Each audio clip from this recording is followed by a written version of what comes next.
Bienvenue au podcast Le Sac du Car. Mon nom est Didier Orméjuste et aujourd'hui, en compagnie de Marc-André Chaloux, on va revisiter le repêchage de la NFL de 2023. Alors, on va donner nos notes pour les sélections qu'il y avait eu lors de la première ronde de ce repêchage de la NFL et on va également répondre aux questions que vous nous avez envoyées au cours des derniers jours et des dernières semaines. Alors, sans plus tarder, Guillaume, par la musique.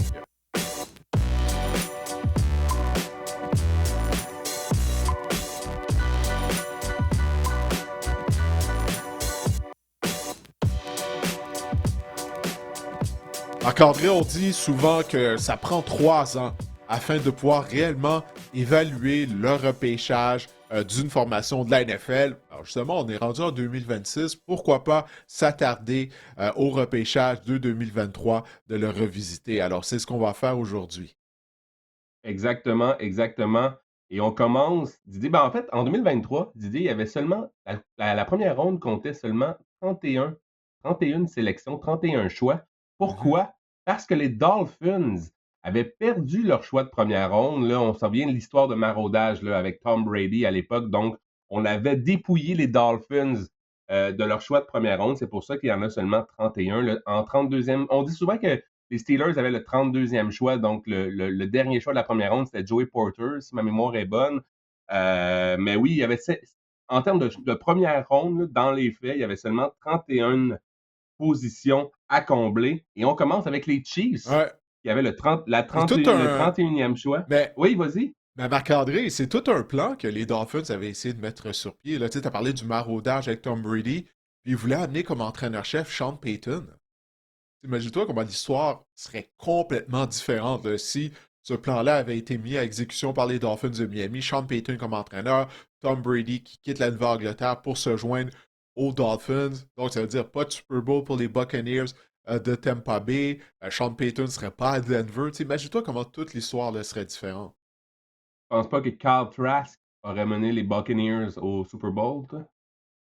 Non, non, je suis pas mal certain de ça, que ça serait pas arrivé. C'est vrai, c'est lui, carrière numéro 2 derrière Brady, mais oui. Je l'aimais, Kyle Trask, à Florida. Je pensais que ça allait devenir quelqu'un dans la NFL, mais ça n'a jamais fonctionné. Je sais même pas s'il est encore dans la NFL. Sûrement. Il faudrait regarder. Je pense que oui, il me semble l'année passée, j'avais vu son nom en tant que carrière réservée. Je me souviens pas avec quelle équipe, mais ça montre. Hey, le repêchage s'en vient dans moins d'un mois. Ben, c'est ça, hein. C'est d'être un grand joueur à l'université, ça veut rien dire. Tu arrives dans la NFL, c'est un autre calibre de jeu. Je donne tout le temps comme comparaison, Marc-André, aux gens, la Ligue junior majeure du Québec comparativement à la Ligue nationale de hockey. Il y a combien de joueurs qui sont des grands joueurs dans la LSJMQ, qui sont pas capables de faire le saut dans la Ligue nationale de hockey? Les joueurs sont plus gros, plus rapides, c'est complètement différent. Ben, c'est ça, tu sais. D'être un bon joueur au niveau universitaire, ça veut rien dire. Puis on le voit à tous les ans, puis on va le voir dans quelques minutes, dans quelques instants, justement, en revisitant le repêchage d'il y a 3 ans. Une bonne partie des choix de première ronde, ouf, certains sont en voie, s'ils n'ont pas déjà été des flops, sont en voie de le devenir, plutôt, oui. Le meilleur exemple, c'est Guy Carbonneau. Il faut s'adapter, rendu à l'autre niveau. Là. Guy Carbonneau, c'est un marqueur prolifique dans le junior. Dans la Ligue nationale, il a su s'adapter. Puis par la suite, devenir un des meilleurs centres défensifs, là, gagner des mises en jeu et tout. Il a dû adapter son rôle pour la Ligue nationale, puis il a connu une grande carrière ensuite. Puis écoute, on a parlé beaucoup de hockey dans ce podcast-là. Didier, tu dois aimer ça. On va commencer avec les Ouais, Chiefs c'est en toi, à 31e. chaque fois, c'est toi qui amène le hockey. C'est toi qui. Non, non, non, Ah c'est non, moi, c'est vrai. Regarde, c'est moi qui ai c'est- commencé en parlant de la Ligue junior majeure du Québec. Ouais, non. T'as raison. Je vais by the way, il faut m'auto-flageller, dire c'est mon Junior erreur. Maritime Québec maintenant. Ah oui, écoute. Alright, si tu le dis. J'en écoute jamais. J'étais pas au courant. Bon. Donc, en 31e position, les Chiefs ont jeté leur dévolu sur Félix Anudike-Uzuma, un ailier défensif de Kansas State. Didier, euh, il a raté toute la saison 2025 parce qu'il était blessé, mais qu'est-ce que tu as pensé de cette sélection-là par les Chiefs? Écoute, on peut pas dire que c'est un bon choix, parce que tu viens de le mentionner. Il a raté toute la dernière saison en raison Je pense qu'il a joué deux d'une matchs, mais blessure. Ouais, écoute, il a raté principalement la saison, mais hmm. en 3 saisons avec les Chiefs, là, depuis qu'on l'a repêché en 2023, seulement 3 sacs du cap par Anudike Uzuma. Seulement 3 sacs. Lorsque tu repêches un chasseur de camp en première ronde, puis bien que c'était à la fin de la première ronde, tu t'attends à plus de production de sa part. Bon, on vient de parler du fait qu'il a raté principalement toute la saison 2025, mais très peu de production euh, de sa part, malgré le fait qu'au sein du front de la défense des Chiefs, depuis qu'on l'a repêché, on mise sur Chris Jones, qui a été un des meilleurs joueurs de ligne défensive de toute la NFL depuis le début de sa carrière. George Karlaftis est là à la position de chasseur de quart. Alors, malgré tout, ben, Anudike Uzuma n'a pas été productif. C'est la raison pour laquelle moi je donne comme note pour cette sélection des Chiefs un D-. C'est un échec. C'est une année très importante pour lui là, qui s'en vient, la saison qui s'en vient. Parce que regarde, ça passe sous sa carte. S'il veut obtenir une prolongation de contrat des Chiefs de Kansas City. Mais c'est un échec, un peu comme ma moustache que je porte aujourd'hui. Alors, ça n'a pas été ma meilleure décision. Mais c'est la saison morte. C'est le temps d'expérimenter, Marc-André. D'essayer une moustache, d'autres choses. Peut-être la semaine prochaine, je vais arriver avec un Fu Manchu, peut-être. On verra. Ouais, je sais pas si c'est élégant, là. J'essaie de trouver une blague à dire sur ta moustache, je vais m'en tenir à ça. Mais je voulais juste peut-être ajouter que je sais pas c'était quoi le plan à l'époque des Chiefs. Je sais c'était quoi le plan. On voulait commencer à penser à remplacer nos joueurs vieillissants sur la ligne défensive, mais tu sais, le gars, on le savait qu'il allait être derrière George Karlaftis, derrière Chris Jones, qu'il allait jouer dans l'ombre. Je sais pas si dépenser un choix de première ronde pour un gars justement qui allait être disons ça comme ça, le numéro 3, là, entre guillemets, d'une ligne défensive. C'était un choix judicieux du côté des Chiefs. Moi aussi, j'ai donné des moins pour cette sélection-là des Chiefs de Kansas Hmm. City en 31e position. En 30e position, les Eagles, c'était leur deuxième choix de première ronde du repêchage 2023. Et on sait qu'Howie Roseman, on est au cœur là, de repêchage où il adore les joueurs de Georgia. Il en a sélectionné Mhm. un au 30e échelon. Nolan Smith, le secondaire de l'Université de Georgia. À sa saison recrue, il a joué de façon sporadique, mais depuis, Nolan Smith, Didier, je vais te lancer la rondelle. Je vais te passer la rondelle. C'est un gars sur qui on s'attend encore à plus de lui. On a des flashs, on a des étincelles, mais sans plus. Ouais, non, c'est bien dit, c'est ça. On a des flashs par moment. Écoute, il réussit des bons jeux pour la défense des Eagles de Philadelphie. Par moment, il presse le quart, mais il n'y a rien de constant à ce niveau-là de la part de Nolan Smith. Puis, je ne sais pas si tu te souviens, lorsque les Eagles ont repêché sa petite taille, tu sais, c'était une question. Tu sais. Avoir un chasseur de quart tu sais, qui mesure moins de 6 pieds 2, on se disait, est-ce qu'il va être en mesure de battre les gros bloqueurs? Puis on le voit par moment, il a des ennuis. Puis on ne l'utilise pas à la position de chasseur de camp. On le fait par moment en situation évidente de passe, mais plus souvent qu'autrement, il joue à la position de secondaire de ligne. Mais c'est ça, c'est pas constant. Ses performances ne sont pas constantes. C'est la raison pour laquelle j'ai donné un C à Nolan Smith, parce que quand même, il y a 2 ans, je pense qu'il a eu la meilleure saison de sa carrière. Ça avait aidé les Eagles justement à gagner le Super Bowl. Donc, il y a du positif dans le cas de Nolan Smith, mais c'est pas à tous les jeux, c'est pas jeu après jeu. Alors moi, j'ai donné un C à Smith et aux Eagles pour leur sélection de ce joueur. Toi, c'est ton équipe, les Eagles. C'est quoi la note que tu auras donnée pour avoir sélectionné Nolan Smith au 30e rang? On parlait d'étincelles par moment. 4 sacs lors des éliminatoires 2024 qui ont mené à la conquête du Super Bowl par Ouais. les Eagles. Mais par la suite, dans mes notes, j'ai marqué c'est plus un créateur de chaos qu'un gars qui remplit la feuille de statistiques. C'est peut-être ça aussi. Moi aussi, j'ai mis C. On dirait qu'on s'est parlé, mais non. Pour Nolan Smith. Moi aussi, on dirait que j'aimerais en voir plus de Nolan Smith lors de la 4e saison. Moi aussi, cette sélection-là me laisse un peu sur mon appétit. En 29e position, les Saints de la Nouvelle-Orléans ont repêché Brian Bracy, un plaqueur défensif de l'Université Clemson. En 2025, 2,5 sacs en 15 matchs. Didier, t'as pensé quoi de cette sélection-là par les Saints? Ouais, ben écoute, Breesy, sa carrière, sa dernière saison, en fait, à Clemson, avait été complètement déroutée, parce qu'avant le début de la saison, ben, il a perdu sa petite sœur qui était décédée, je me souviens bien, d'un cancer. Puis ça, naturellement, comme tu peux te l'imaginer, ben, ça l'avait chamboulé, il avait complètement été à l'envers. Il n'avait pas connu une bonne saison. C'est un joueur qu'on croyait qu'il allait être repêché au moins dans le top 15 du repêchage. Malgré tout, il a été un choix de première ronde.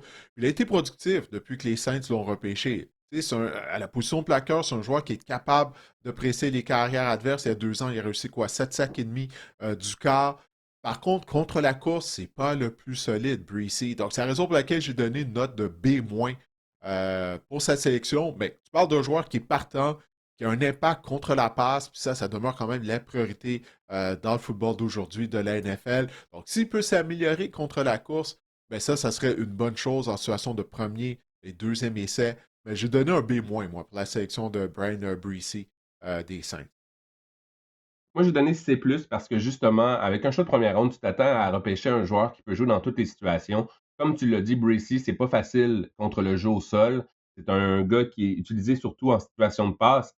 Et j'ai une petite statistique ici, 23% de plaqués ratés en carrière pour Bracy. C'est vraiment, Ouais, c'est pas bon, ça, Didier. Oui, ben ça, je te disais, contre la course, c'est ça, là, tu sais, soit qu'il se fait reculer ou bien soit qu'il rate des plaqués. Donc ça, c'est vraiment la chose à améliorer, je pense, en haut de la liste ça, pour un Breezy. exactement. Donc, moi, j'ai donné C+ pour cette sélection-là aux Saints. On va passer aux Bengals qui pensaient faire un bon choix en 28e place en repêchant Miles Murphy, un allié défensif de Clemson également. 10 départs seulement en 3 ans. On dit que c'est un projet. Et la question que j'ai envie de te poser, Didier, est-ce que les Bengals pouvaient se permettre de repêcher un projet en première ronde en 2023? Moi, je ne suis pas convaincu. Et c'est ce qu'ils ont fait l'année dernière avec la sélection de Shamar Stewart, hein? Tu sais, souviens-toi, On n'apprend Stewart pas de nos Texas erreurs, qu'on dit? A&M qui n'avait pas été productif. Ben c'est ça, les Bengals, Marc-André. C'est ça, tu sais, ils ont un profil, là, eux. C'est tout le temps ça, ils vont aller repêcher des joueurs qui ont un potentiel. Puis c'est correct si tu veux faire ça, mais tu dois être en mesure de développer les joueurs avec tes Mhm, entraîneurs. Les Bengals ont démontré qu'ils étaient incapables de le faire. Donc, un peu comme on vient de parler de Breezy, dans le cas de Murphy, il y a des hauts, il y a des bas, mais c'est ça. Où est la constance dans son cas? Moi, j'ai donné une note à Miles Murphy de C-. Euh, écoute, il y a de bons moments. Encore une fois, c'est la constance. Pour le football professionnel, c'est la chose numéro un, ça. Les entraîneurs veulent savoir quel genre de performance que tu vas offrir semaine après semaine, jeu après jeu. C'est ce qu'on exige de tous les joueurs, peu importe la position. Alors, dans le cas de Murphy, il n'est pas encore rendu là dans son développement. Peut-être que ça va débloquer cette année. Mais pour les joueurs dont on parle, on a commencé avec la fin de la première ronde. Oui, ce sont des choix première ronde. Mais on s'entend, un joueur sélectionné en 29e position, c'est pas nécessairement le même niveau de talent qu'un joueur qui est sélectionné dans le top 5. Donc, c'est pour ça, moi, j'ai essayé, quand j'ai donné mes notes, de prendre ça en considération pour ces joueurs-là, qui, euh, qui déçoivent d'une certaine façon depuis qu'ils ont été repêchés, mais quand même, ils ont été repêchés à la fin de la première ronde. Il y a une raison pourquoi ils ont été repêchés à ce niveau-là plutôt que dans la première portion, dans la première moitié de la première ronde. Ils n'ont pas été repêchés en 5e ronde non plus. Tu sais, quand même des choix de Ouais. première Non, ronde. non, c'est ça. Il y Non, a non, des non, je attentes. sais, c'est quand même des. Oui, oui, c'est quand même des choix première ronde, mais ce ne sont pas tous les choix première ronde qui ont la même valeur. C'est ça que j'essaie de dire. Il y a quand même une grande différence là, entre un top du top 5 et les joueurs qui sont repêchés à la fin de la première ronde. C'est surtout, une fois qu'on arrive là, autour du choix, du 20e choix de la première ronde, entre le joueur qui est sélectionné en 20e, 21e position et le joueur qui est repêché 41e au début de la deuxième ronde, il n'y a pas une si grande différence de talent, rendu là, Marc-André. Là, maintenant, écoute, on est quoi, en 2026? Ça va faire 20 ans. J'ai commencé le premier repêchage que j'ai couvert pour RDS, c'est en 2006. C'est le repêchage de Reggie Bush, Mario Williams. Puis, au fil du temps, je me suis rendu compte de ça. Il y a une grande différence quand même entre les joueurs qui sont repêchés au début de la première ronde et ceux à la fin de la première ronde. Puis, une fois que tu dépasses environ le 20e choix, ben, c'est ça, là, tout peut arriver. Des fois, on dit, ah, c'est une surprise que ce joueur-là soit repêché. On pensait qu'il allait être sélectionné en deuxième ronde, mais la différence de talent rendue là, elle n'est pas si grande que ça. En plus, cette année, c'est pas une grande cuvée en termes de repêchage, là. Je parle au niveau des positions clés. Regarde, pas probablement qu'il va juste avoir un carrière qui va être repêché. C'est un bon repêchage à la position de maraudeur. On va se mettre à repêcher des maraudeurs en première ronde, pas nécessairement. Donc, il y a tout ça aussi à prendre en considération. Il a semblé débloquer le Murphy en fin de saison cette année. Lors des 8 derniers matchs, j'avais des petites notes ici, 28 pressions. Il y avait 3 matchs de plus de 5 pressions. Il a seulement 24 ans. Mais pour l'instant, moi aussi, j'ai mis C, mais le meilleur est peut-être à venir là, dans son cas pour Miles Murphy. Mhm. En 27e position, les Jaguars ont sélectionné Anton Harrison de Oklahoma. C'est un joueur de ligne offensive.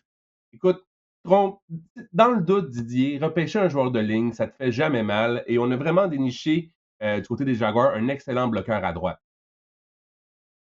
Ouais, au début, on l'avait essayé à la position de bloqueur à gauche. Finalement, on l'a déplacé à la position de bloqueur à droite l'année dernière, puis il a possiblement connu sa meilleure saison depuis que les Jaguars l'ont repêché en 27e position il y a 3 ans.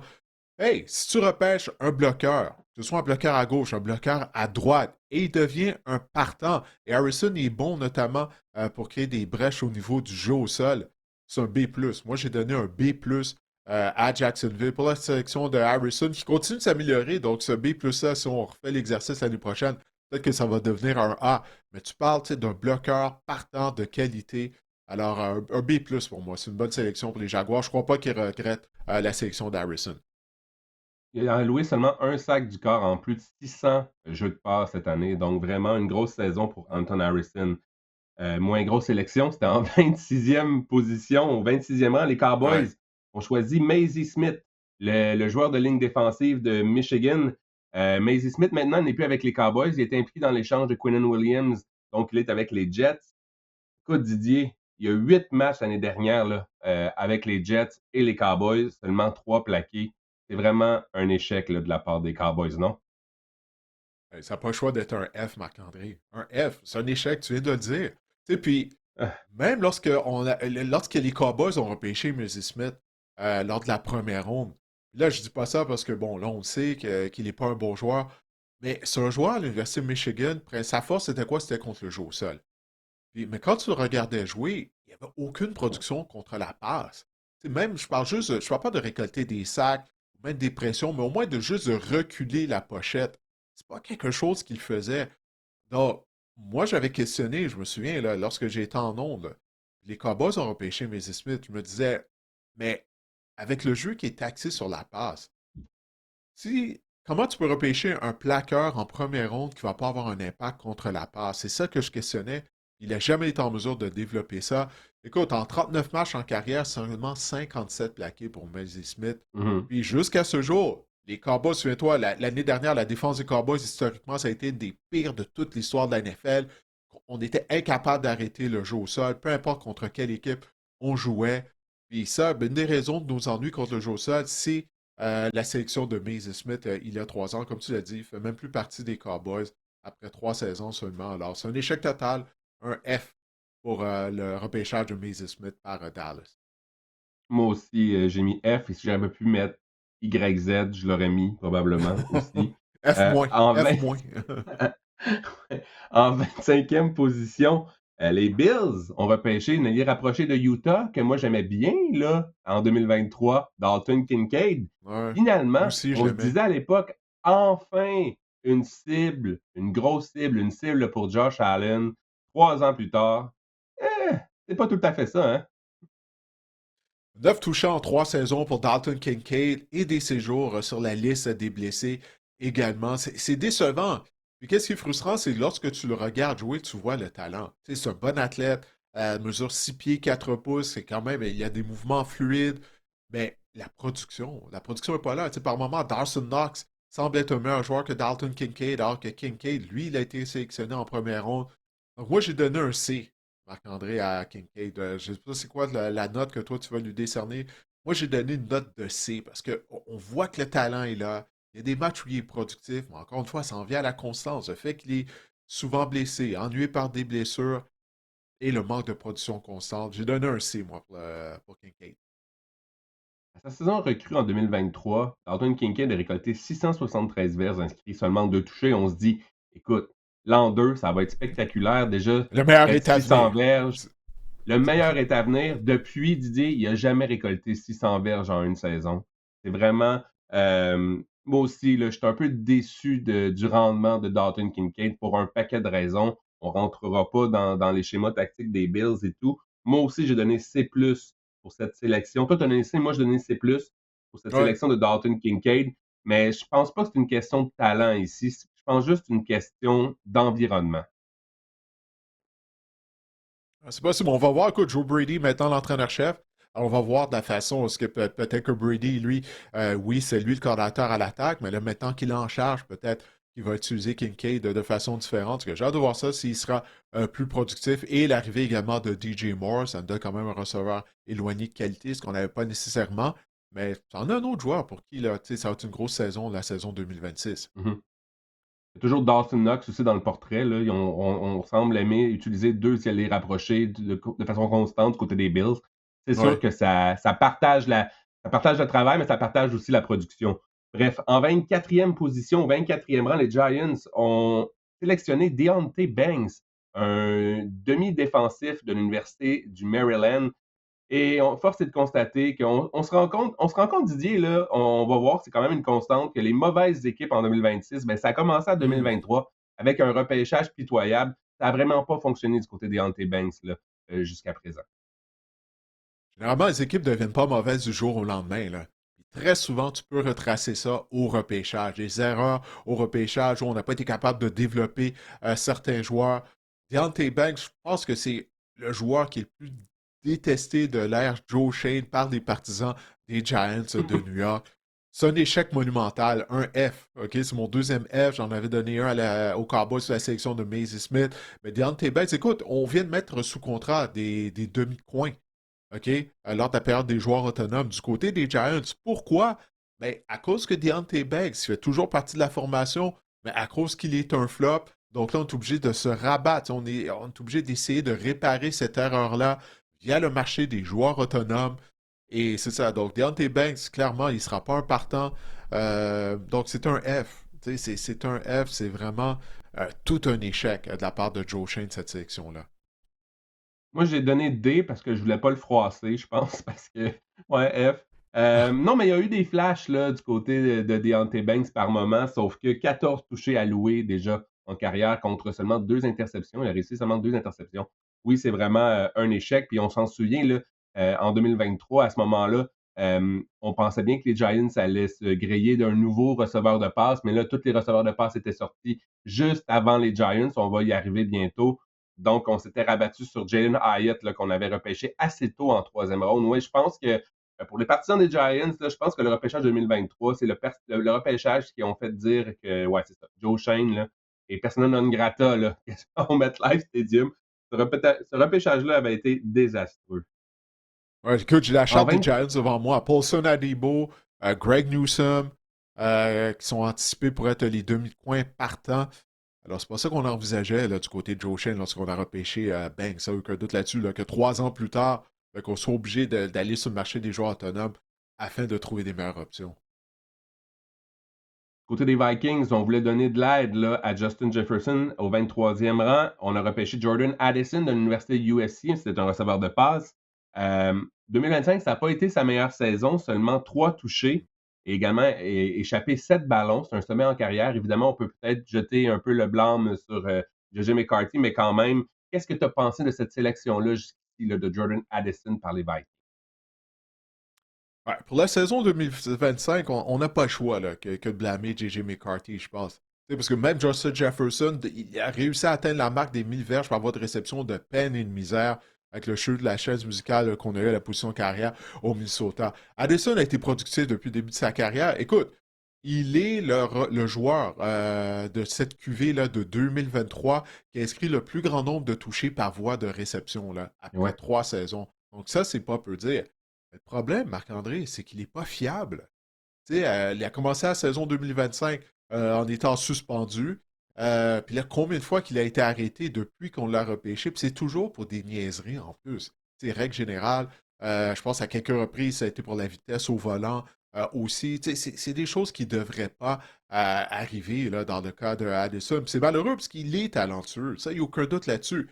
Mais si je ne peux pas me fier sur toi, semaine après semaine, si lorsque je vais me coucher, puis je suis le DG des Vikings ou Kevin O'Connell, l'entraîneur-chef, puis là je me couche, je vais dire, ouf, est-ce que le téléphone va sonner à 3 heures du matin parce que Jordan Addison a été arrêté encore une fois?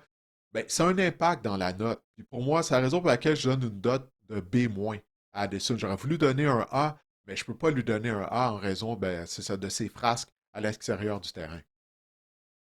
Moi aussi, j'ai donné B. C'est un excellent receveur. Puis pour ajouter à ta statistique, moi aussi, j'avais c'est 22 touches en 3 ans. C'est au premier rang pour la QV à la position de receveur. C'est une QV qui compte quand même, hein. Un certain Puka Nakua, un certain Jackson Smith et Jigba. Donc, c'est quand même intéressant là, comme statistique. Il a seulement 24 ans. Je pense qu'il va peut-être prendre la maturité, mais pour l'instant, moi aussi, j'ai donné B. Il serait temps, là. Il y aurait peut-être. Ouais, ouais, j'aurais peut-être donné plus, mais justement, là, en raison de sa maturité, tu as parlé de ses frasques à l'extérieur du terrain.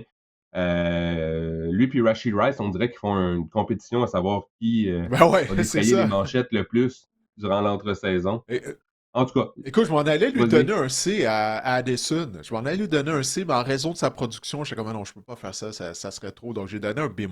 Mais oui, non, c'est vrai, c'est un bon exemple. Lui, Rishi Rice, c'est ça, là. Il compétitionne pour voir qui peut amasser le plus d'arrestations, mais c'est vraiment malheureux parce que c'est deux joueurs qui sont très talentueux, mais tu peux pas te fier à eux parce que tu sais même pas s'ils vont être là d'une semaine à l'autre. En 22e position, là, on était parti là, sur une séquence de receveurs là, dans ce repêchage-là. Ouais. En 22e position, les Ravens ont sélectionné Zay Flowers de Boston College. 2 saisons de 1000 verges, mais tu sais, comme on en a constaté là, au cours des derniers podcasts, 1000 verges, là, quand tu joues 16 puis 17 matchs, ça revient à 17 matchs, c'est moins de 60 verges par match. Là. C'est rendu pas beaucoup, là, 1000 verges. C'est quand même assez facile à atteindre. Zay Flowers, c'est une sélection, c'est une bonne sélection, je pense, de la part des Ravens. Mais je pense au 22e rang, on s'attendait peut-être à avoir un receveur élite. Pas convaincu que Zay Flowers est un receveur étoile là, dans la NFL. Ben, tu vois, c'est drôle dans mes notes. Tu vois, moi, j'ai inscrit, regarde, c'est pas un vrai receveur numéro un. Et c'est normal, de certaine façon, Marc-André. Zay Flowers mesure juste 5 pieds 9 pouces. C'est quand tu regardes vraiment les meilleurs receveurs de la NFL, ils sont tous au-dessus de 6 pieds, 6 pieds 1 pouce. Tu sais, c'est pas 6 pieds 3, 6 pieds 4 pouces. Tu sais, tu parles d'un receveur de 5 pieds 9, 183 livres. Ben, écoute, moi, je pense qu'il maximise son talent. Il a amassé plus de 1000 verges lors des 2 dernières saisons. Mais quand tu regardes le nombre de touchés, tu sais, en carrière, 5 touchés, 4 touchés, 5 touchés, encore une fois. Puis j'en viens encore une fois à son petit gabarit également. Mais écoute, c'est un bon joueur. Le problème, c'est qu'il n'est pas dans la bonne chaise. C'est pas un receveur numéro un. Mais quand tu regardes la position de receveur éloigné du côté des Ravens, il est la meilleure option. Je ne sais pas pourquoi on s'entête à garder Richard Bateman comme receveur numéro 2, surtout quand tu regardes sa production. Mais bref, ça, c'est une autre conversation. Donc, j'ai donné un B+, pour la sélection de Zay Flowers. C'est comme je viens de le dire, il a amassé plus de 1000 verges lors de ses 2 dernières saisons. Je pense que c'est un joueur qui maximise euh, sa productivité. Est-ce que ça dit de cette façon, productivité? Je ne suis pas sûr, mais anyway, tu comprends Oui, ce que oui, j'essaie de oui, dire. oui, oui. Donc, j'ai l'impression que je traduis mot à mot de l'anglais. Mais c'est ça. Donc, un B+, pour Zay Flowers, qui est vraiment un très bon joueur de football, mais certaines limitations en raison de son petit gabarit. Déjà au 5e rang dans l'histoire des Ravens pour les verges de réception. Des Flowers, quand même. Ça prouve à quel point Ouais, l'organisation des mais Ravens n'ont pas eu des grands receveurs c'est dans, ça. dans leur histoire. Ben, je pense que ça veut plus dire ça que d'autres choses. Rien contre Zay C'est Flowers, quoi, mais c'est ça. Steve Smith, peut-être, mais Steve Smith, ses meilleurs moments, c'était avec les Panthers. Avec les Donc, Panthers, ouais, j'ai cette pensée, ouais, depuis, c'est ça, depuis que la concession a déménagé à Baltimore de Cleveland, les gros receveurs que les tu Ravens sais, ont eu, ils ont non? tout le temps ramassé des vieux receveurs comme Anquan Bolden, mais tu sais, c'était avec les Cards, Ouais, la majeure partie. Mais oui, bref, moi j'ai donné B à Zay Flowers aussi parce que, comme je l'ai dit, ok. c'est un bon receveur, mais au 22e rang, je pense que les Ravens s'attendaient à peut-être avoir un receveur numéro un, malgré sa petite stature. C'est un bon complément. C'est un Devontae Smith pour un A.J. Brown, mais ça prend un A.J. Brown du côté des Ravens, puis ça, on ne l'a pas encore trouvé. Les Chargers pensaient, Didier, avoir trouvé un A.J. Brown peut-être en 21e position lorsqu'ils l'ont repêché Quentin Johnson, le receveur de passe de l'université TCU.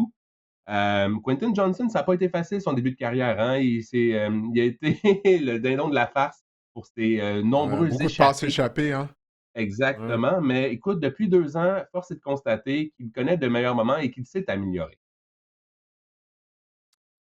Oui, finalement, tu sais, mais encore une fois, tu sais, il y a un manque de constance de sa part, mais comme tu l'as dit, c'est parce que le début de sa carrière, c'est catastrophique, là.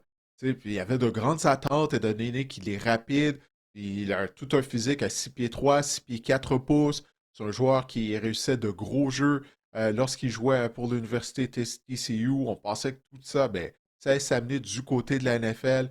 Et comme tu l'as si bien dit, ça a été difficile au début. Là, ça a débloqué en 2024. Encore une fois, on avait de grandes attentes pour lui la saison dernière. Ça ne s'est pas vraiment concrétisé, mais ça ne s'est pas concrétisé, je dirais, pour l'attaque par la passe au grand complet là, du côté des Chargers en raison des blessures qu'on avait au niveau de la ligne à l'attaque. Mais écoute, 8 touchés quand même la saison dernière. Alors, c'est quelque chose qui n'est pas négligeable de la part de Quentin Johnson. La seule chose, en deuxième moitié de saison, on le voyait presque plus.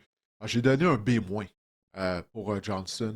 La raison principale, ben, c'est ça. C'est comme pour certains joueurs là, dont on vient de parler, le manque de constance en termes de production de sa part. Moi aussi, j'ai donné B-.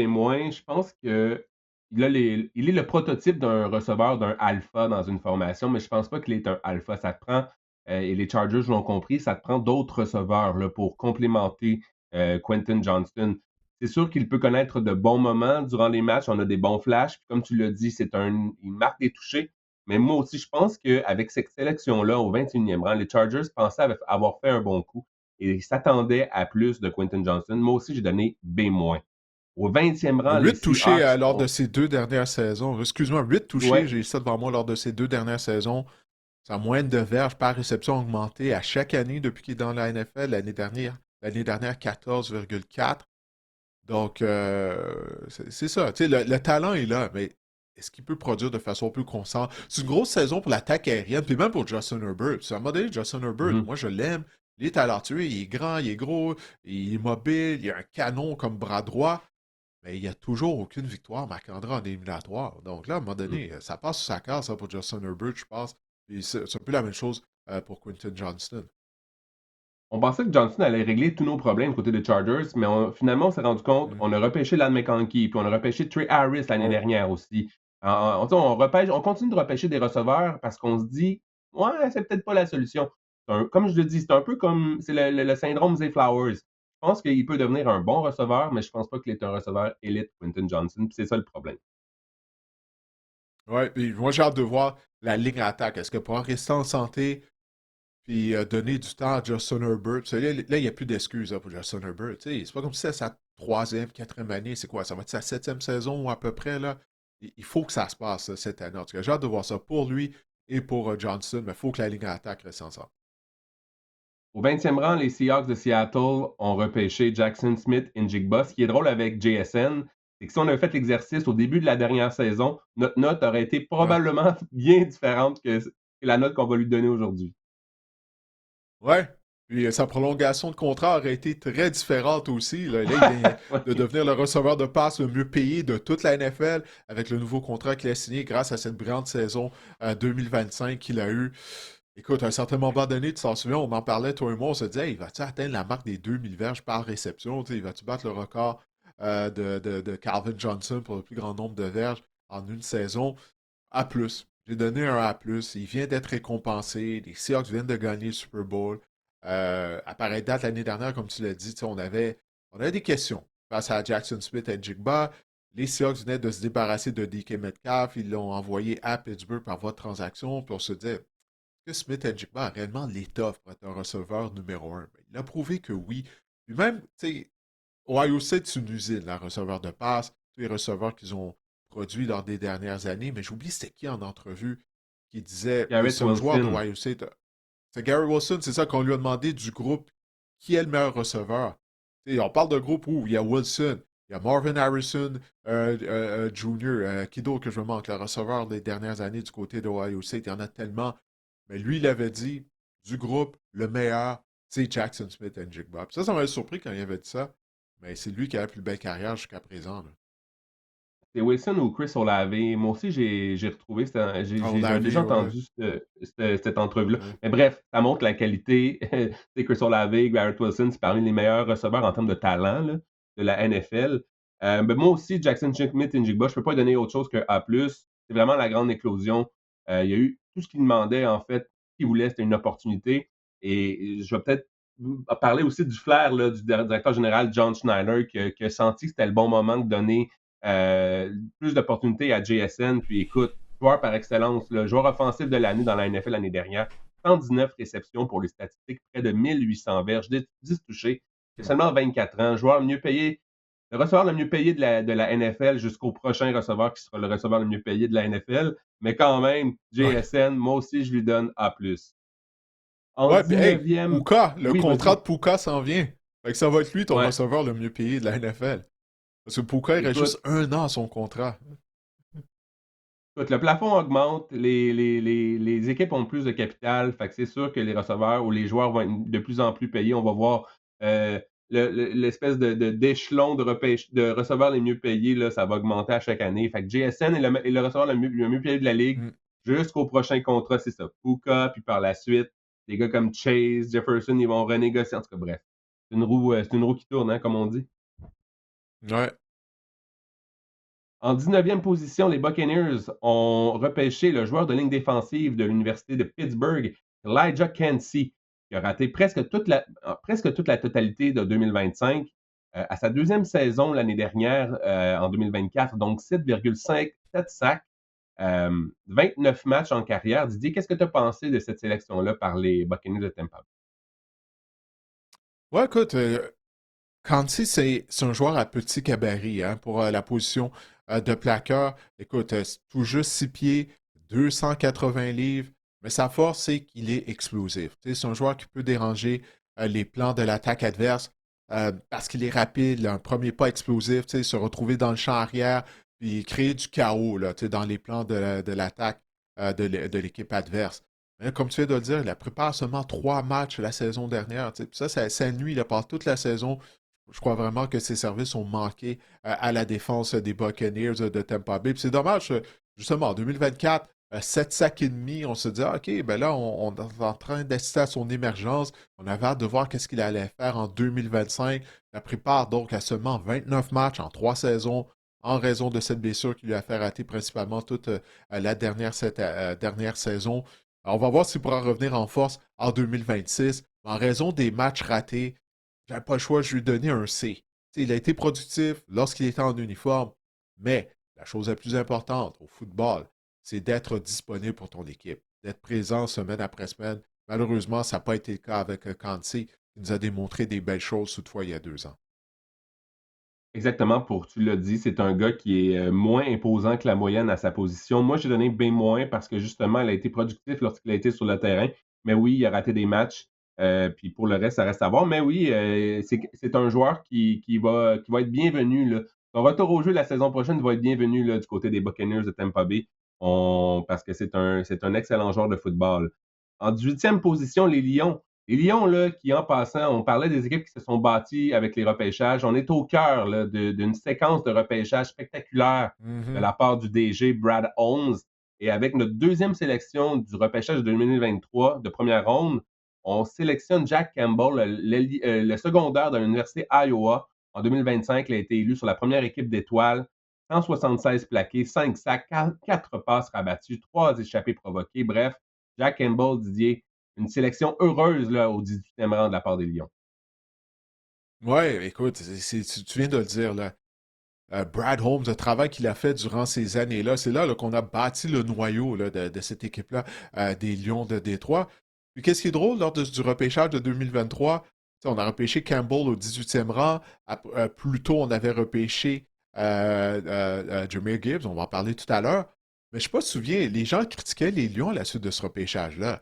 Parce Ouais, que Gibbs, je me souviens. les experts disaient, ouais, parce qu'on disait, hey, les Lions ont 2 choix de première ronde, puis là, ils viennent de dépenser leurs 2 choix de première ronde à 2 positions qui ne sont pas des positions d'impact nécessairement, entre guillemets, là.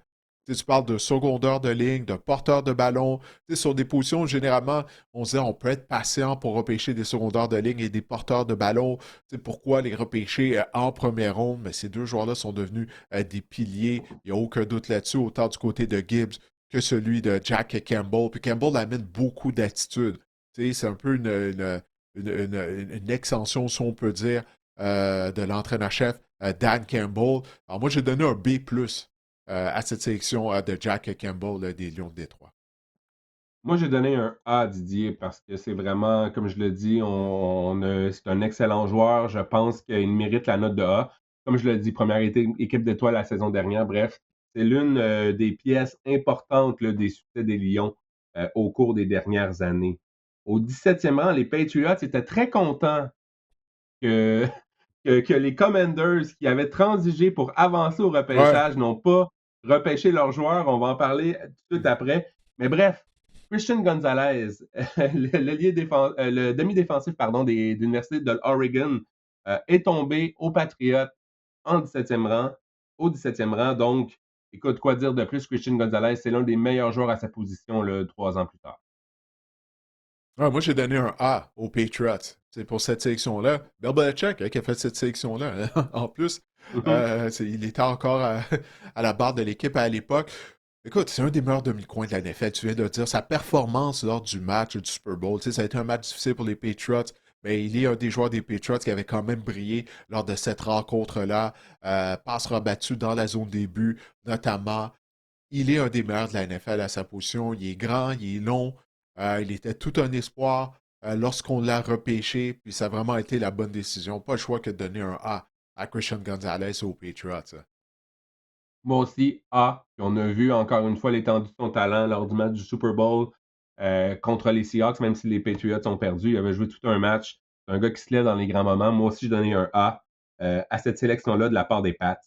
Au 16e rang, les Commanders avaient avancé dans le repêchage pour ce qu'on pensait Mhm. qu'elle allait repêcher Christian Gonzalez. Eh bien non, on s'est dit tantôt, les mauvaises équipes, ça commence là. On a repêché plutôt Emmanuel Forbes, le demi de coin de l'Université Mississippi State, donc avant Christian Gonzalez. Évidemment, ça n'a pas été une sélection très judicieuse là, de la part des Commanders, du moins jusqu'ici. Mon troisième F, c'est mon troisième F du repêchage, Marc-André, la sélection d'Emmanuel Forbes. Il avait été très productif là, avec les Bulldogs de Mississippi State.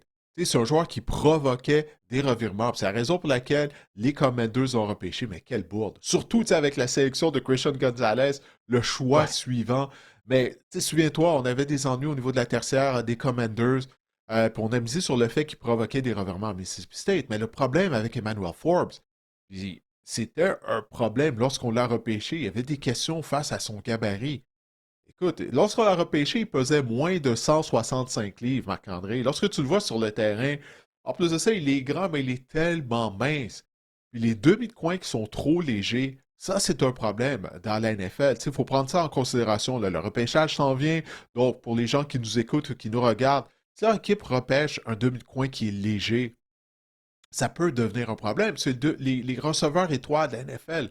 Ils ont des gros gabarits. J'en parlais tout à l'heure. La majorité des receveurs étoiles dans la NFL mesurent plus de 6 pieds, pèsent 200 livres ou plus. Ils sont forts physiquement. Même Puka qui n'est pas nécessairement imposant physiquement, mais il est très fort physiquement. Puis on le voit de la façon dont on l'utilise du côté de l'attaque des Rams. Des fois, on lui demande même de bloquer des ailiers défensifs. Donc, Emmanuel Forbes, physiquement, il n'est pas équipé pour pouvoir justement euh, rivaliser avec les receveurs qui sont imposants physiquement, qui sont plus forts que lui. Là, c'est même pas un membre des Commanders. Il a terminé la saison avec les Rams. Ça fait même pas 3 ans qu'il a été repêché en première ronde par l'organisation de Washington.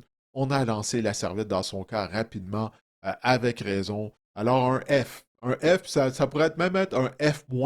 Parce qu'en plus de ça, ils auraient pu repêcher Christian Gonzalez. Donc, F-, je change ma note d'un F à un F- pour les Commanders et ce repêchage d'Emmanuel Forbes. Moi, j'ai mis D parce qu'on a vu des flashs avec les Rams cette année, pardon. Mais je ne sais pas s'il fallait qu'on mette des notes pour le repêchage des Commanders, mais j'ai mis D parce que le gars s'est amélioré. En tout cas, il semblait il semblait mieux nanti, là, ou mieux faire l'affaire dans la défense des Rams. Donc, moi, j'ai mis D pour Emmanuel Forbes, mais oui, ça, écoute, quand tu regardes Christian Gonzalez en 17, ça fait mal au cœur là, pour les partisans des Commanders, c'est sûr. En 15e position, les Jets ont repêché Will McDonald, l'allié défensif pardon, de l'Université Iowa State. On a vraiment vu son éclosion en 2024, donc il y a 2 ans, 61 pressions, quoi, 6 sacs. Et en 2025, 8 sacs du corps, 8,5 pardon, sacs du corps. Mais oui, Will McDonald, dit finalement, les Jets ne se sont pas trompés avec lui. Ouais, j'ai donné un B à McDonald. C'est 2 saisons de suite de plus de 8 sacs. lorsqu'on l'avait repêché, tu sais, on savait qu'il avait un talent en termes de chasseur de quart. Toutefois, c'est un joueur tu sais, qui est mince. Puis là, on se dit, OK, est-ce qu'il va tenir le coup contre la course? Il a ajouté du poids à sa charpente depuis le repêchage. Puis l'année dernière, je pense que ça a été sa meilleure année contre le jeu au sol. Tu sais, il a été un des rares joueurs des Jets tu sais, qui se mettait en évidence. On sait à quel point ça a été une saison difficile pour New York. Donc, oui, ça. Donc, une note, j'ai donné un B pour cette sélection de Will McDonald par New York. J'ai donné B aussi parce qu'il a son utilité. Il est pas vraiment, il excelle pas contre le jeu au sol. C'est quand même un gars qui est meilleur contre la passe. C'est sûr qu'au 15e rang, tu t'attends peut-être à plus d'un joueur comme ça. Mais je pense que B, c'est honnête pour Will McDonald. C'est un bon joueur dans la NFL. En 14e position, les Steelers ont repêché le joueur de ligne offensive de l'Université de Georgia, Broderick Jones. C'était le quatrième à l'époque joueur de ligne offensive sélectionné déjà. C'est un exemple, le Broderick Jones, d'un gars qui s'est amélioré avec les années. Écoute, à sa saison, en 2024, il avait obtenu 45 pressions allouées contre lui, 10 pénalités. L'année dernière, seulement une seule pénalité. Puis l'année dernière, c'était sa première saison comme bloqueur à gauche là, du côté des Steelers. Est-ce que c'est lui la solution à long terme? Je ne pense pas. Mais ça demeure tout de moins un excellent joueur de ligne. Ouais, mais moi, je pense qu'il pourrait être la solution à long terme parce que, tu sais, tu viens de le dire, il s'est amélioré pratiquement à chaque année depuis qu'il a été repêché en première ronde par les Steelers de Pittsburgh. Puis, tu sais, trouver des bloqueurs, c'est pas facile, hein? Les bons bloqueurs, ils atteignent jamais le marché des joueurs autonomes, à moins qu'ils soient rendus en fin de carrière. Donc, tu dois les repêcher. Alors, on parle d'un joueur, tu sais, bon, qui a commencé à position de bloqueur à droite l'année dernière. Il a joué à position de bloqueur à gauche. Il a bien protégé Aaron Rodgers. Puis à chaque année, il s'est amélioré. Puis c'en a un autre qui est encore jeune. Tu sais, les joueurs se rendent admissibles au repêchage en étant très jeune. Tu sais, là, il est âgé de 24 ans, si je ne me trompe pas, Broderick Jones. Je pense que le meilleur était à venir. Donc moi, j'ai donné un B. Étant donné qu'il s'est amélioré à chaque année, tu sais, comme tu as parlé de ses statistiques en termes de pression accordée, il a été en mesure d'améliorer ces statistiques-là. Alors moi, je donne un B à la section de Broderick Jones. Écoute, on pourrait faire pire là, du côté des Steelers de Pittsburgh. D'aller chercher un joueur qui a le potentiel d'être le bloqueur à gauche pour les prochaines années. Alors, moi, j'y vais avec un B. J'ai mis B- dans mon cas pour Broderick Jones. En 13e position, les Packers ont jeté leur dévolu sur Lucas Van Ness de l'Université Iowa, joueur de ligne défensive. On disait à l'époque que c'est un projet. Force est de constater que ça n'a pas vraiment fonctionné dans le cas de Van Ness, là, non? On ne l'a pas développé. On ne l'a pas développé. Tu sais, puis c'est un problème. Là, on vient ah ben, écoute, euh, Michael Parsons, bon, va revenir au jeu, mais est-ce qu'il va être à 100% à la suite de la blessure à un genou qu'il a subi? Maintenant, tu as Richard Gary qui a quitté au cours de la période des joueurs autonomes. Euh, mais tu as Van Ness qui ne livre pas la marchandise depuis qu'il a été repêché. Donc, moi, j'ai donné un D comme note pour cette sélection-là de Lucas Van Ness. Comme tu as dit, c'était un projet. Dès qu'on l'a repêché, il y a bien des gens qui se disent Hey, est-ce que ça vaut la peine de le repêcher aussitôt que ça? Parce que tu parles d'un joueur qui a été repêché au 13e rang, là, Marc-André. Au 13e Mhm. rang pour un projet, force est d'admettre que c'était trop tôt là, pour le repêcher. Pour repêcher un joueur qui est un projet. Alors, c'est ça. Moi, j'ai donné un D. Toi, qu'est-ce que tu as donné comme note pour Vanessa? J'ai donné C-, mais ça aurait pu être D. Hmm. Ouais. Parce qu'il est le beau-frère de mon joueur préféré, Cole Kemet. J'ai peut-être pour ça que j'ai donné C-. Ah. Non, sérieusement, lorsque Micah Parsons s'est blessé, on se disait du côté des Packers, ah, mais Lucas Van Ness, là, c'est son opportunité de se faire valoir, d'en prendre plus. Puis on a vu de quoi avait l'air la défense des Packers ou le front défensif des Packers en fin de saison. Ça n'a pas été facile. Donc, oui, moi aussi, Lucas Van Ness, j'ai marqué, ça n'a pas fonctionné. Ben, c'est un peu ça jusqu'à maintenant. Ça n'a pas fonctionné du côté des Packers. En Parce que 12e j'ai oublié de position, qui les je Lions. parlais. Oui, Excuse-moi, vas-y. tout à l'heure, lorsque je parlais, lorsqu'on parlait des Chiefs, on disait, tu sais, au sein du front, tu mets sur Chris Jones déjà, George Karlaftis, puis lorsque tu repêches un troisième chasseur de casse, on peut dire, tu t'attends, parce que justement, ils sont en mesure d'en profiter, parce que tu vas te faire bloquer un contre un, là. Pendant que Chris Jones se fait doubler, il n'est pas capable d'en profiter. C'est un peu la même chose pour Lucas Van Ness, surtout la saison dernière, là, avant que Mhm. Parsons se blesse. Tu sais, tu mises sur le deuxième meilleur chasseur de cartes de toute la ligue, là, possiblement après Miles Garrett. Malgré tout, on n'a pas vu une augmentation en termes de production dans le cas de Vaness la saison dernière. Donc ça, c'est vraiment décevant, je trouve, dans son cas. Puis c'est la raison pour laquelle, ben, c'est ça. Tu sais. Moi, j'ai donné un D. Puis tu regardes du côté des Packers, on a un besoin de cette position-là maintenant, alors qu'on a repêché Vaness il y a 3 ans, mais malheureusement, il livre pas la marchandise. Tu sais, seulement un sac et demi du quart. Un sac et demi l'année dernière, Marc-André. Il la prépare à tous les matchs. Au 12e rang, les Lions, Didier, Jahmyr Gibbs, porteur de ballon de l'Université Alabama. Je parlais de Brad Holmes tantôt. Hmm. C'est le quatrième choix à ce moment-ci du repêchage. C'est son quatrième choix de première ronde en 3 ans. Penny Sewell, Aiden Hutchinson, Jameson Williams et maintenant Jahmyr Gibbs. Il va ajouter Jack Campbell tantôt. Donc, ça va être, lors de ce repêchage-là, ça va être, comme je l'ai dit, on est au cœur de la reconstruction rapide là, des Lions à ce moment-ci. Jahmyr Gibbs, quoi dire? Toute une sélection finalement, parce qu'on se disait à l'époque, tu te souviens, David Montgomery, en mars 2023, tout juste avant le repêchage, un mois plus tôt, avait signé une entente de 3 ans et 18 millions de dollars avec les Lions. On se disait, Jahmyr Gibbs, Mhm. quand David Montgomery paye déjà 6 millions par année, qu'est-ce qui se passe? Mais finalement, écoute, faisons confiance à Brad Holmes. Il avait du flair, il a eu l'instinct. Puis Jahmyr Gibbs, là, c'est un joueur étoile dans la NFL. Ouais, puis en plus, il y a des gens qui disent ah, Gibbs, il a un petit gabarit, c'est pas trop tôt pour le repêcher. Ben non, c'était pas trop tôt. Écoute, c'est un des meilleurs joueurs du repêchage, c'est pas le meilleur joueur de ce repêchage-là. A plus, je peux pas donner autre chose à Jahmyr Gibbs, qui a déjà battu la marque de Barry Sanders pour le plus grand nombre de touchés au sol pour un joueur dans l'histoire de la NFL avant l'âge de 24 ans. C'est une machine, Jahmyr Gibbs, une machine à inscrire des touchés. Il peut marquer de partout sur le terrain. Il est tellement explosif. Euh, quoi dire? T'sais, A+, ça peut pas être autre chose. Je suis certain, toi aussi, tu as décerné un A+, ça, je peux pas croire. J'ai donné A+, j'avais d'autres stats. Là. 2024, il a Ah. mené la NFL pour les touches au sol. Puis écoute, par la passe également, c'est un joueur complet, Jahmyr Gibbs. Moi aussi, A+. J'ai vraiment rien à rajouter à cette sélection-là pour les Lions. Encore là, on est au cœur de repêchage là, spectaculaire et fumant du côté des Lions. Puis on se pose plus la question pourquoi que les Lions connaissent du succès là, depuis quelques années.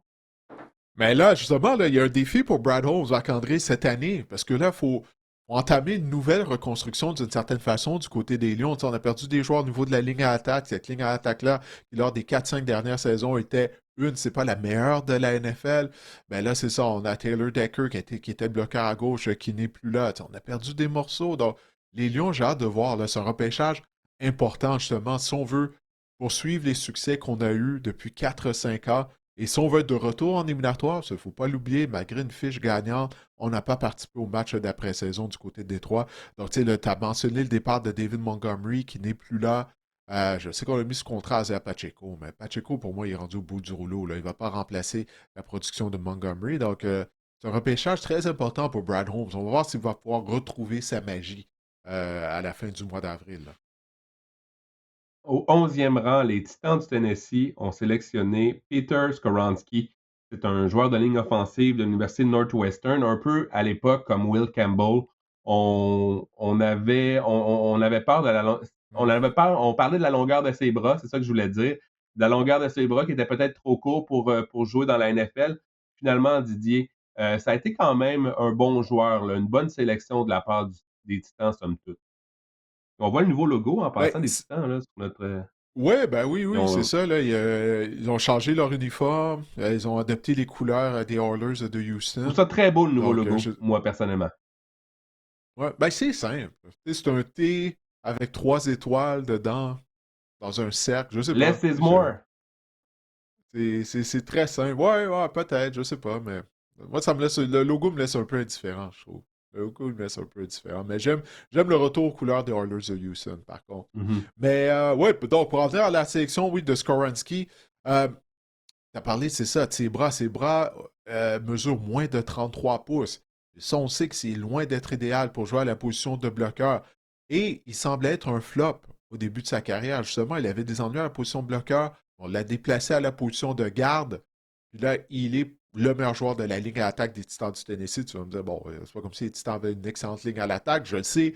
Mais quand même, au moins, il n'est pas devenu un flop parce que ça s'enlignait pour ça au début de sa carrière. Moi, j'ai donné une note de B+, un B+, pour Skoronski, mais heureusement qu'on ne s'est pas entêté à le garder à la position de bloqueur du côté des entraîneurs des Titans du Tennessee. On a reconnu qu'il y avait des limitations. On le déplace à garde. Il est devenu un des bons gardes dans la NFL. Alors un B+, pour Skoronski. Selon PFF, donc Pro Football Focus, Skoronski avait été nommé l'année dernière, en 2025, le garde qui s'est le plus amélioré, le Most Improved Guard dans la NFL. Hmm. Ça vaut ce que ça vaut, mais moi aussi, pour ça, je vais donner B. On parlait de joueurs qui s'améliorent d'année en année. C'est souvent le cas pour les joueurs de ligne. On va en avoir un autre là, que c'est un peu. Mais en fait, on peut tout de suite sauter à la position numéro 10 des Bears. Darnell Wright, joueur de ligne offensive de l'Université du Tennessee. C'en est un autre également qui a pris quelques années à prendre son envol. Puis il s'améliore d'année en année. Puis il devient quand même un excellent joueur de ligne offensive là, dans la NFL. Ben oui, écoute, il joue à position de bloqueur à droite du côté de la ligne à l'attaque de Chicago. Puis l'année dernière, en 2025, il a été sélectionné au sein de la deuxième équipe All-Pro. Donc ça, c'est pas peu dire, là. Donc, on considère que c'est le deuxième meilleur bloqueur à droite de toute la NFL. Écoute, Darnell Wright, B+. Tu sais, un B+, que je donne comme note. Encore une fois, tu sais, j'oublie de qui on parlait tout à l'heure. Je pense que c'était de Anton Harrison avec les Jaguars de Jacksonville. Parce que tu repêches un joueur de ligne, un bloqueur, en première ronde, et qu'il devient un des meilleurs à sa position de toute la NFL. Écoute, là, tu peux célébrer, là, ça veut dire que ça a vraiment été une bonne sélection au repêchage. Alors un B+, pour Donald Wright. Moi, j'ai donné A- à la sélection de Darnell Wright parce que oui, ses premières années, ça n'a pas été facile. On peut peut-être mettre ça sur la faute sur Justin Fields, là, qui est plus un corps qui a une couleuvre. C'est des fois difficile pour un joueur de ligne offensive là, de contenir quand notre corps arrière est aussi Ouais. mobile. Ça va peut-être. Est-ce que Et il le fait conserve le ballon que beaucoup trop longtemps. ouais, entre autres. Justin Fields. C'est peut-être Ah. plus facile de jouer devant Caleb Williams. Bref, moi aussi, Darnell White, A-. J'avais en 2025 3 sacs alloués seulement, plus de 600 jeux de passe là, où il l'a bloqué. Bref, oui, Darnell Wright, une excellente sélection de la part des Bears. Au 9e rang, les Eagles ont repêché Jalen Carter, Université de Georgia, joueur de ligne défensive. À l'époque, on pensait même que Jalen Carter allait être un choix, le tout premier choix, ou du moins un choix top 5. Il avait glissé un petit peu à cause de son comportement, sa maturité hors du terrain. Ça n'a pas effrayé Harry Rosman et les Eagles qui l'ont sélectionné au 9e rang. Ça a été une sélection assez judicieuse là, de la part des Eagles. Ouais, souviens-toi, Marc-André, Jalen Carter était considéré par plusieurs comme étant le meilleur joueur de tout le repêchage. Tu sais, donc, c'était un joueur vraiment de talent que Roseman a repêché, un joueur qui chutait, mais il avait juste lui à blâmer. Il avait été impliqué dans un incident de la route avant le repêchage avec des amis, puis il n'avait pas dit la vérité initialement. Donc, c'est ça, là, lorsque tu parles de manque de maturité de sa part, mais ce manque de maturité-là, ben, il se reflète depuis le début de sa carrière. On a juste à passer au tout premier match de la dernière saison de la NFL. C'est le match du jeudi soir entre les Cowboys et les Eagles. Le match n'était même pas commencé. Là. Du moins, les Cowboys n'avaient même pas fait leur premier jeu en attaque. Jalen Carter qui est allé cracher en direction de Dak Prescott. Il avait été immédiatement expulsé de la rencontre. Et à cause de ça, je ne pouvais pas donner un A à Jalen Carter. À cause de son manque de maturité qui refait surface encore et manque d'effort aussi. Tu es un partisan des Eagles. Il y a des jeux où Carter ne donne pas sa pleine mesure. Et puis je sais qu'il pèse plus de 300 livres, joue à la position de plaqueur. C'est pas évident pour ces gros bonhommes-là de jouer avec intensité à jeu après jeu. Mais je m'attends beaucoup de Jalen Carter parce qu'il a tellement de talent. Tu sais, il n'y a aucune raison pourquoi il ne devrait pas jouer au niveau de Jeffrey Simmons, comme Simmons le fait à toutes les semaines avec les Titans du Tennessee, même si les Titans sont une des pires équipes de la Ligue. Mais Simmons s'est présenté à tous les matchs l'année dernière. On ne peut pas dire la même chose à part de Jalen Carter. Je sais qu'il a subi une intervention chirurgicale durant la saison à une épaule. Mais en raison de son manque de maturité qui fait encore surface par moment, je ne pouvais pas lui donner un A, donc je lui ai donné un B+. Moi, je voulais donner A+ à Jalen Carter parce que je suis un vendu. Mais Ouais. à cause de son inconstance, j'ai donné seulement A. Je l'ai diminué de 1. Parce que moi aussi, je trouve Hmm. que c'est ça. Il pourrait tellement être le meilleur joueur de la NFL à sa position s'il le voulait. Mais parfois, là, tu parles de prendre des jeux de repos ou même des matchs de repos. Des matchs, là, comme on l'a souvent dit, il y a des matchs que Jalen Carter, c'est le meilleur joueur sur le terrain, puis il y a des matchs où il est invisible. J'aimerais voir plus de constance dans son jeu. C'est pour ça que je lui ai donné seulement la note seulement.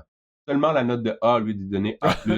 Mais j'espère que Jalen Carter nous T'es écoute, trop ça va lui gentil faire mal. t'es trop gentil à son endroit. T'es trop gentil. T'es pas capable là, de vraiment de le punir, Jalen Carter, parce qu'il joue pour tes Eagles. Moi, je l'ai fait, j'ai refusé de lui donner un A, là. J'espère qu'il nous écoute, Jalen Carter, puis juste ma note que je l'ai diminuée, ça va le mettre en Je suis pas tabarnouche. certain de ça, par Il va, exemple.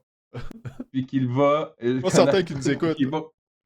Bon, d'accord. Passons à la position numéro 8, les Falcons, qui étaient au cœur de. Écoute, les Falcons, là, dans ces années-là, on prenait le meilleur joueur disponible, même si en 2022, notre recrue Tyler Algier, qui avait connu énormément de succès dans les rangs universitaires, avait obtenu plus de 1000 verges au sol la saison recrue. Ça ne nous a Mhm. pas empêché de sélectionner Bijan Robinson, porteur de ballon de l'Université du Texas.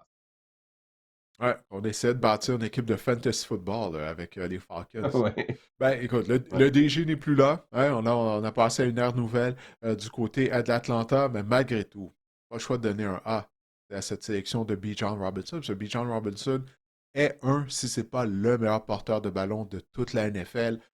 La raison pour laquelle il a été sélectionné dans le top 10 en tant que porteur de ballon, ben, c'est sa polyvalence.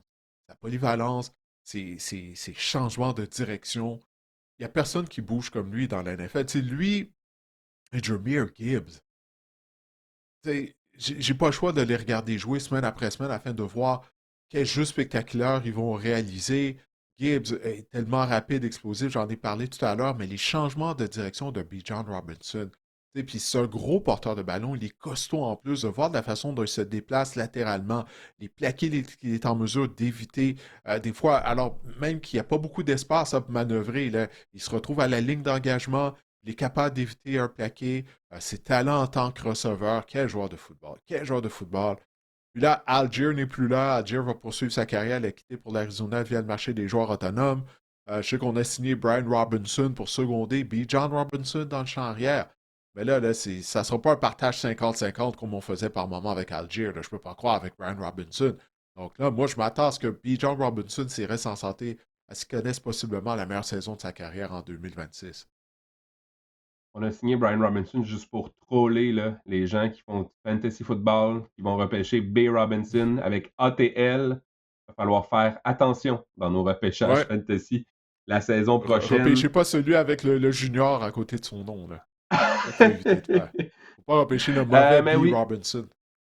quoi dire avec de Bijan Robinson? Ça a commencé un petit peu lentement. On y a été Arthur Smithisé pendant 1 an ou 2, mais il est vraiment passé à un autre niveau là, en 2025, Bijan Robinson. Moi aussi, j'ai mis A+. On pouvait vraiment pas faire autrement. Euh, les Raiders au 7e rang. Tyree Wilson, secondaire de l'Université de Texas Tech. On disait qu'il avait un potentiel énorme, mais on se rend compte que repêcher du potentiel, surtout avec une Hmm. 7e sélection au total, ça peut devenir un jeu dangereux. Très dangereux. Très dangereux, parce que c'est ça, là, tu sais.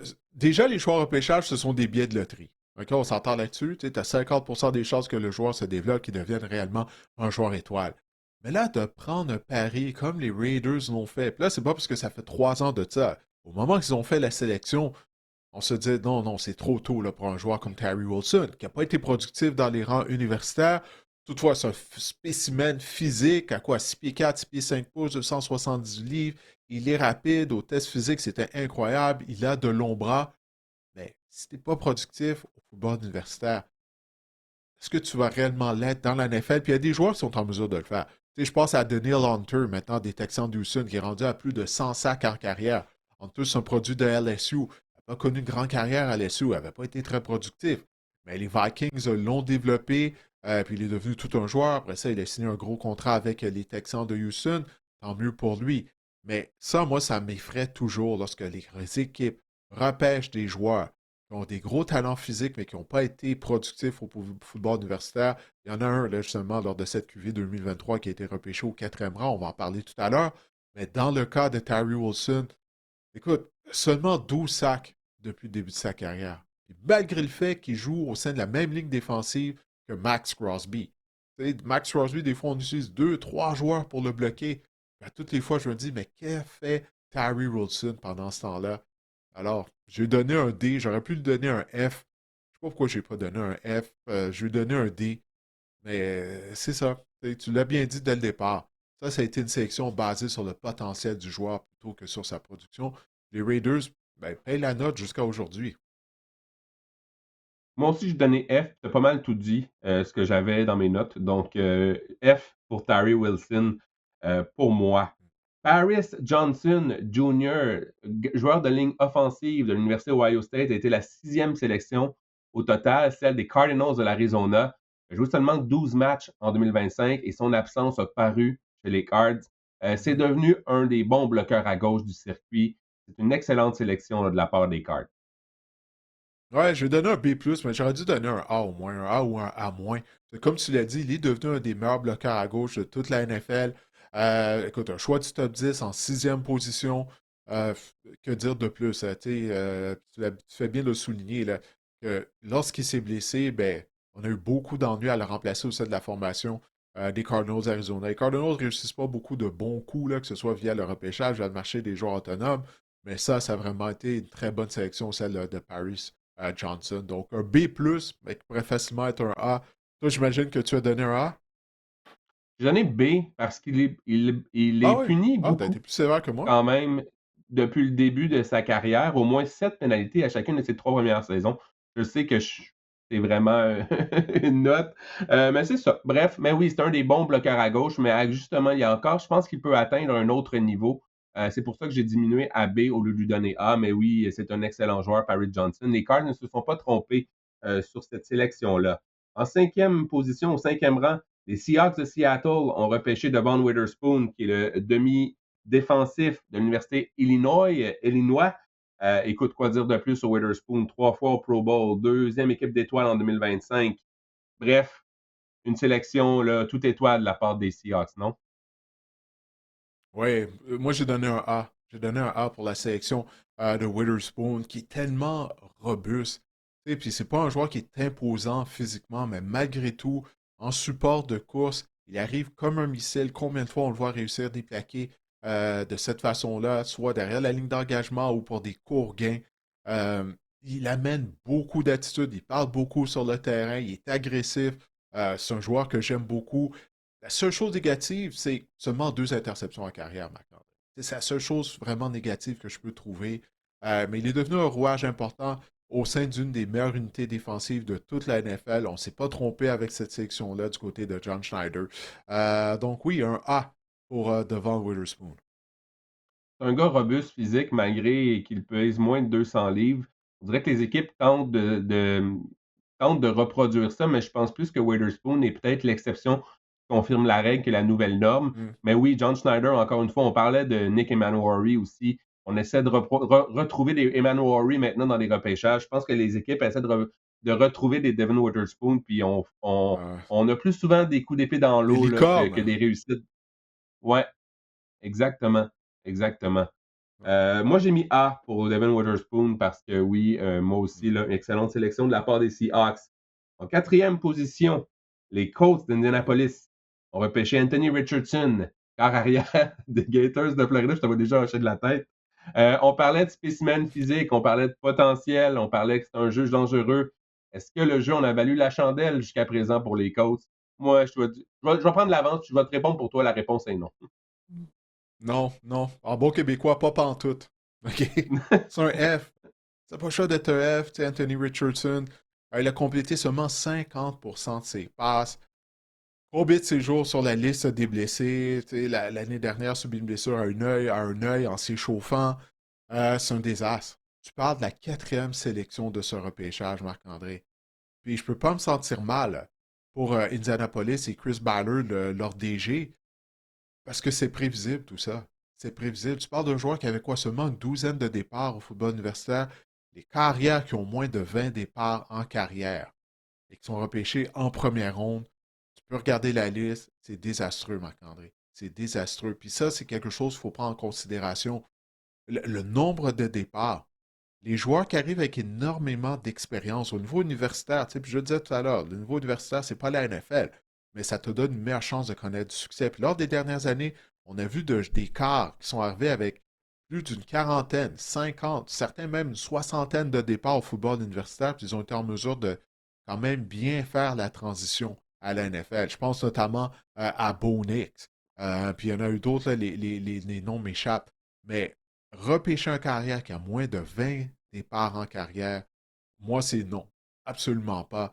Tu sais, Mitchell Trubisky, à l'époque, il avait moins de 20 départs en carrière. Ça n'a pas bien été. Je pense que c'est la même chose pour Zach Wilson aussi, si je me souviens bien.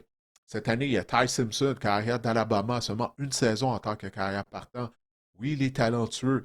Il y a des gens qui pensent qu'il pourrait être repêché en première ronde, le deuxième carrière sélectionné du repêchage après Mendoza. Mais en raison de son petit nombre de départs, moi, je ne peux pas endosser Ty Simpson parce que l'histoire nous démontre que ces joueurs-là deviennent des flops. C'est exactement ce qui arrive à Anthony Richardson, là. Il fait toujours partie des Colts d'Indianapolis. Il a demandé aux Colts de l'échanger. Peut-être que ça va se faire au cours des prochains jours ou lors du week-end du repêchage. On verra bien. Mais c'est pas surprenant qu'il s'est arrivé à Anthony Richardson parce qu'il avait presque pas joué à l'Université de la Floride. Mais les Colts, eux, ils ont pris le pari en raison de son talent, la force de son bras, son gabarit, sa rapidité. La position carrière, ça prend plus que des atouts physiques. Puis avoir de l'expérience, c'est important. Malheureusement, il n'avait pas ça. Puis je ne crois pas qu'il va réussir à se développer éventuellement à devenir un carrière partant, même s'il va changer d'adresse, même si les Colts l'échangent. Un flop monumental pour Indianapolis. Alors, un F, c'est la note que j'ai donnée à ce repêchage d'Anthony Richardson. Moi, j'ai donné D parce que. Mais là, tu me fais pencher plus vers F, dans le sens qu'on on a vu des choses sur le terrain. Donc, je pense pas que c'est un F pour moi. C'est un gars qui est rayé de la carte en partant. Écoute, on a vu des choses de la part d'Anthony Richardson. Je vais peut-être juste Mais ajouter que je peux Marc-André, peut-être. quatrième Oui, joueur vas-y. sélectionné de tout le repêchage, là, dans le top 5. Là, 3 ans plus tard, il fait plus partie des plans de l'organisation déjà. Là. C'est monumental, là, ça, là, comme erreur. Mm. Ballard est chanceux de toujours avoir son emploi. Moi, je peux comprendre un peu le processus là, intellectuel derrière ça. À l'époque, ça faisait quoi? On a essayé on a essayé de patcher des trous avec des vétérans. Depuis la Mhm. retraite de Andrew Luck, on a eu des gars comme Philip Rivers, Jacoby Brissett, Matt Ryan, Carson Wentz, puis on s'est dit, bah, écoute, il y a ce spécimen physique-là qu'on va pouvoir développer. On prend une chance. Je sais bien que c'était prendre une chance au quatrième rang, c'est peut-être pas la meilleure des choses à faire, mais quand même, on a essayé. Puis on s'est gouré. Je pense que les Colts en ont souffert, mais je pense que Daniel Jones, là, on est reparti du côté des Colts. Je pense que c'était bienvenu. Mais oui, moi, j'ai mis D à Anthony Richardson parce qu'on lorsqu'il est sur le terrain, il nous a quand même parfois, de par ses qualités athlétiques, nous a montré des choses. Mais tu sais, encore là, si on parle en termes des Colts, je pense qu'on s'est royalement trompé à la position 4 du repêchage.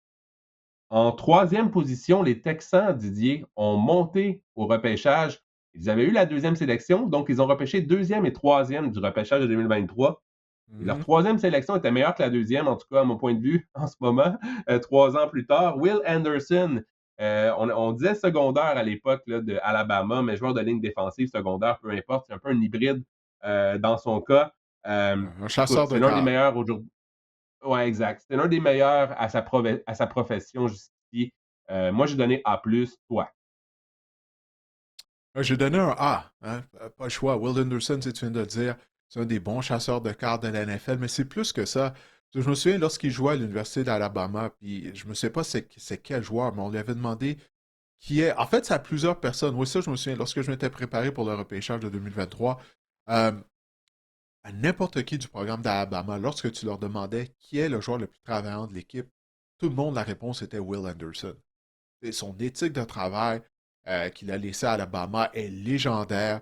C'est la même chose. Puis lors du dernier mois, là, j'oublie qui je voyais en entrevue, puis il disait que Will Anderson, il disait que c'était le joueur parfait pour Demico Ryans. Puis il disait toutes les valeurs que Ryans veut voir en ses joueurs, ben, la personne disait que Will Anderson possède toutes ces qualités-là.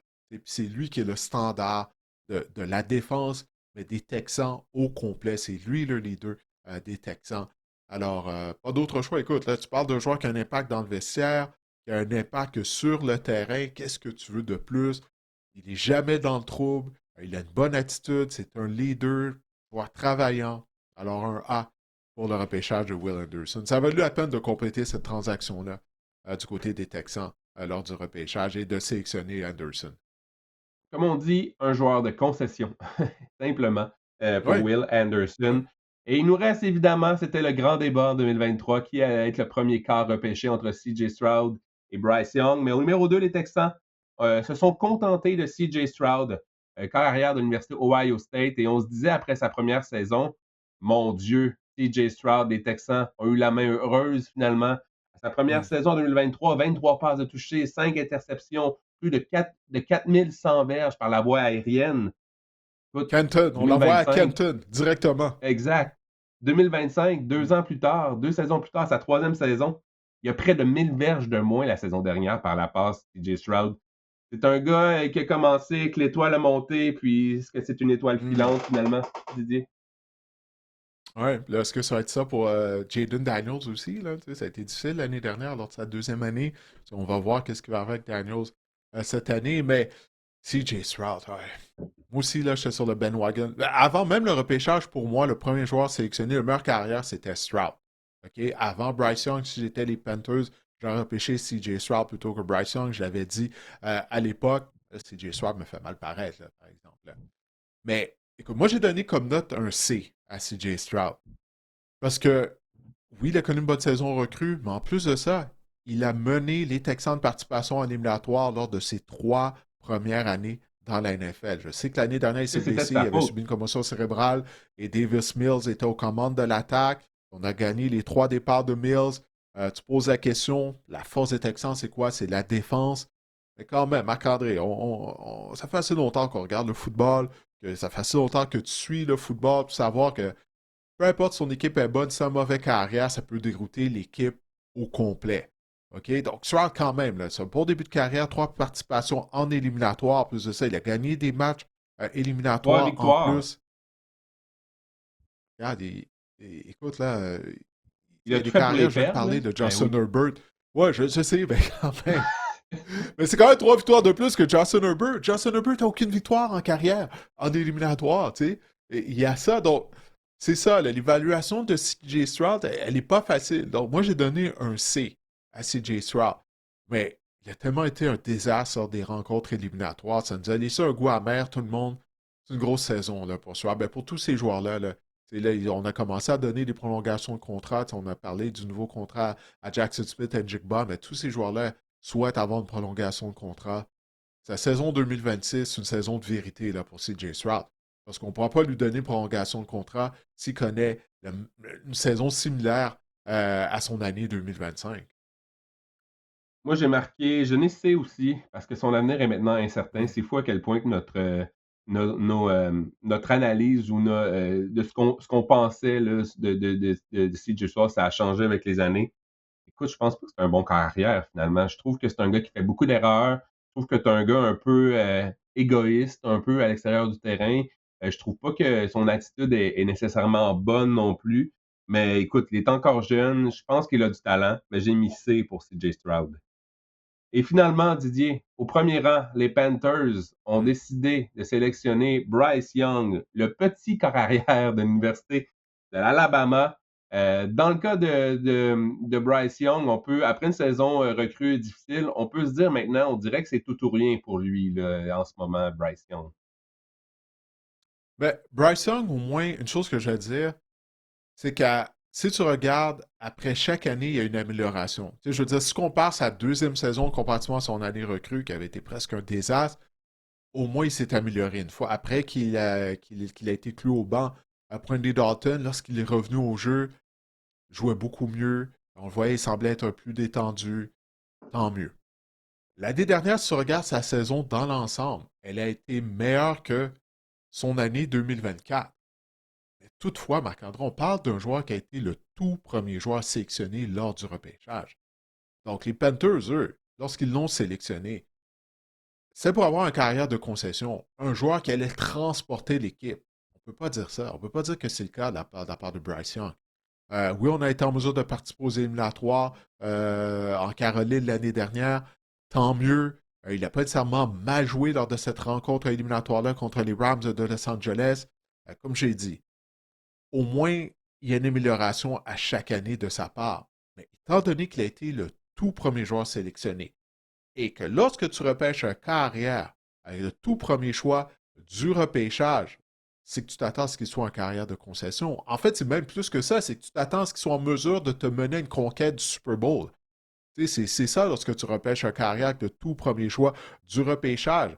C'est pas juste moi qui dis. Troikman, lorsque les Cowboys de Dallas l'ont repêché avec le tout premier choix du repêchage en 1989, il l'a dit, là, qu'il savait qu'il fallait qu'il gagne un Super Bowl. C'est la raison pour laquelle tu repêches un quart avec le premier choix du repêchage. Je peux pas dire que dans le cas de Bryson, que j'ai l'impression qu'on va dans cette direction-là.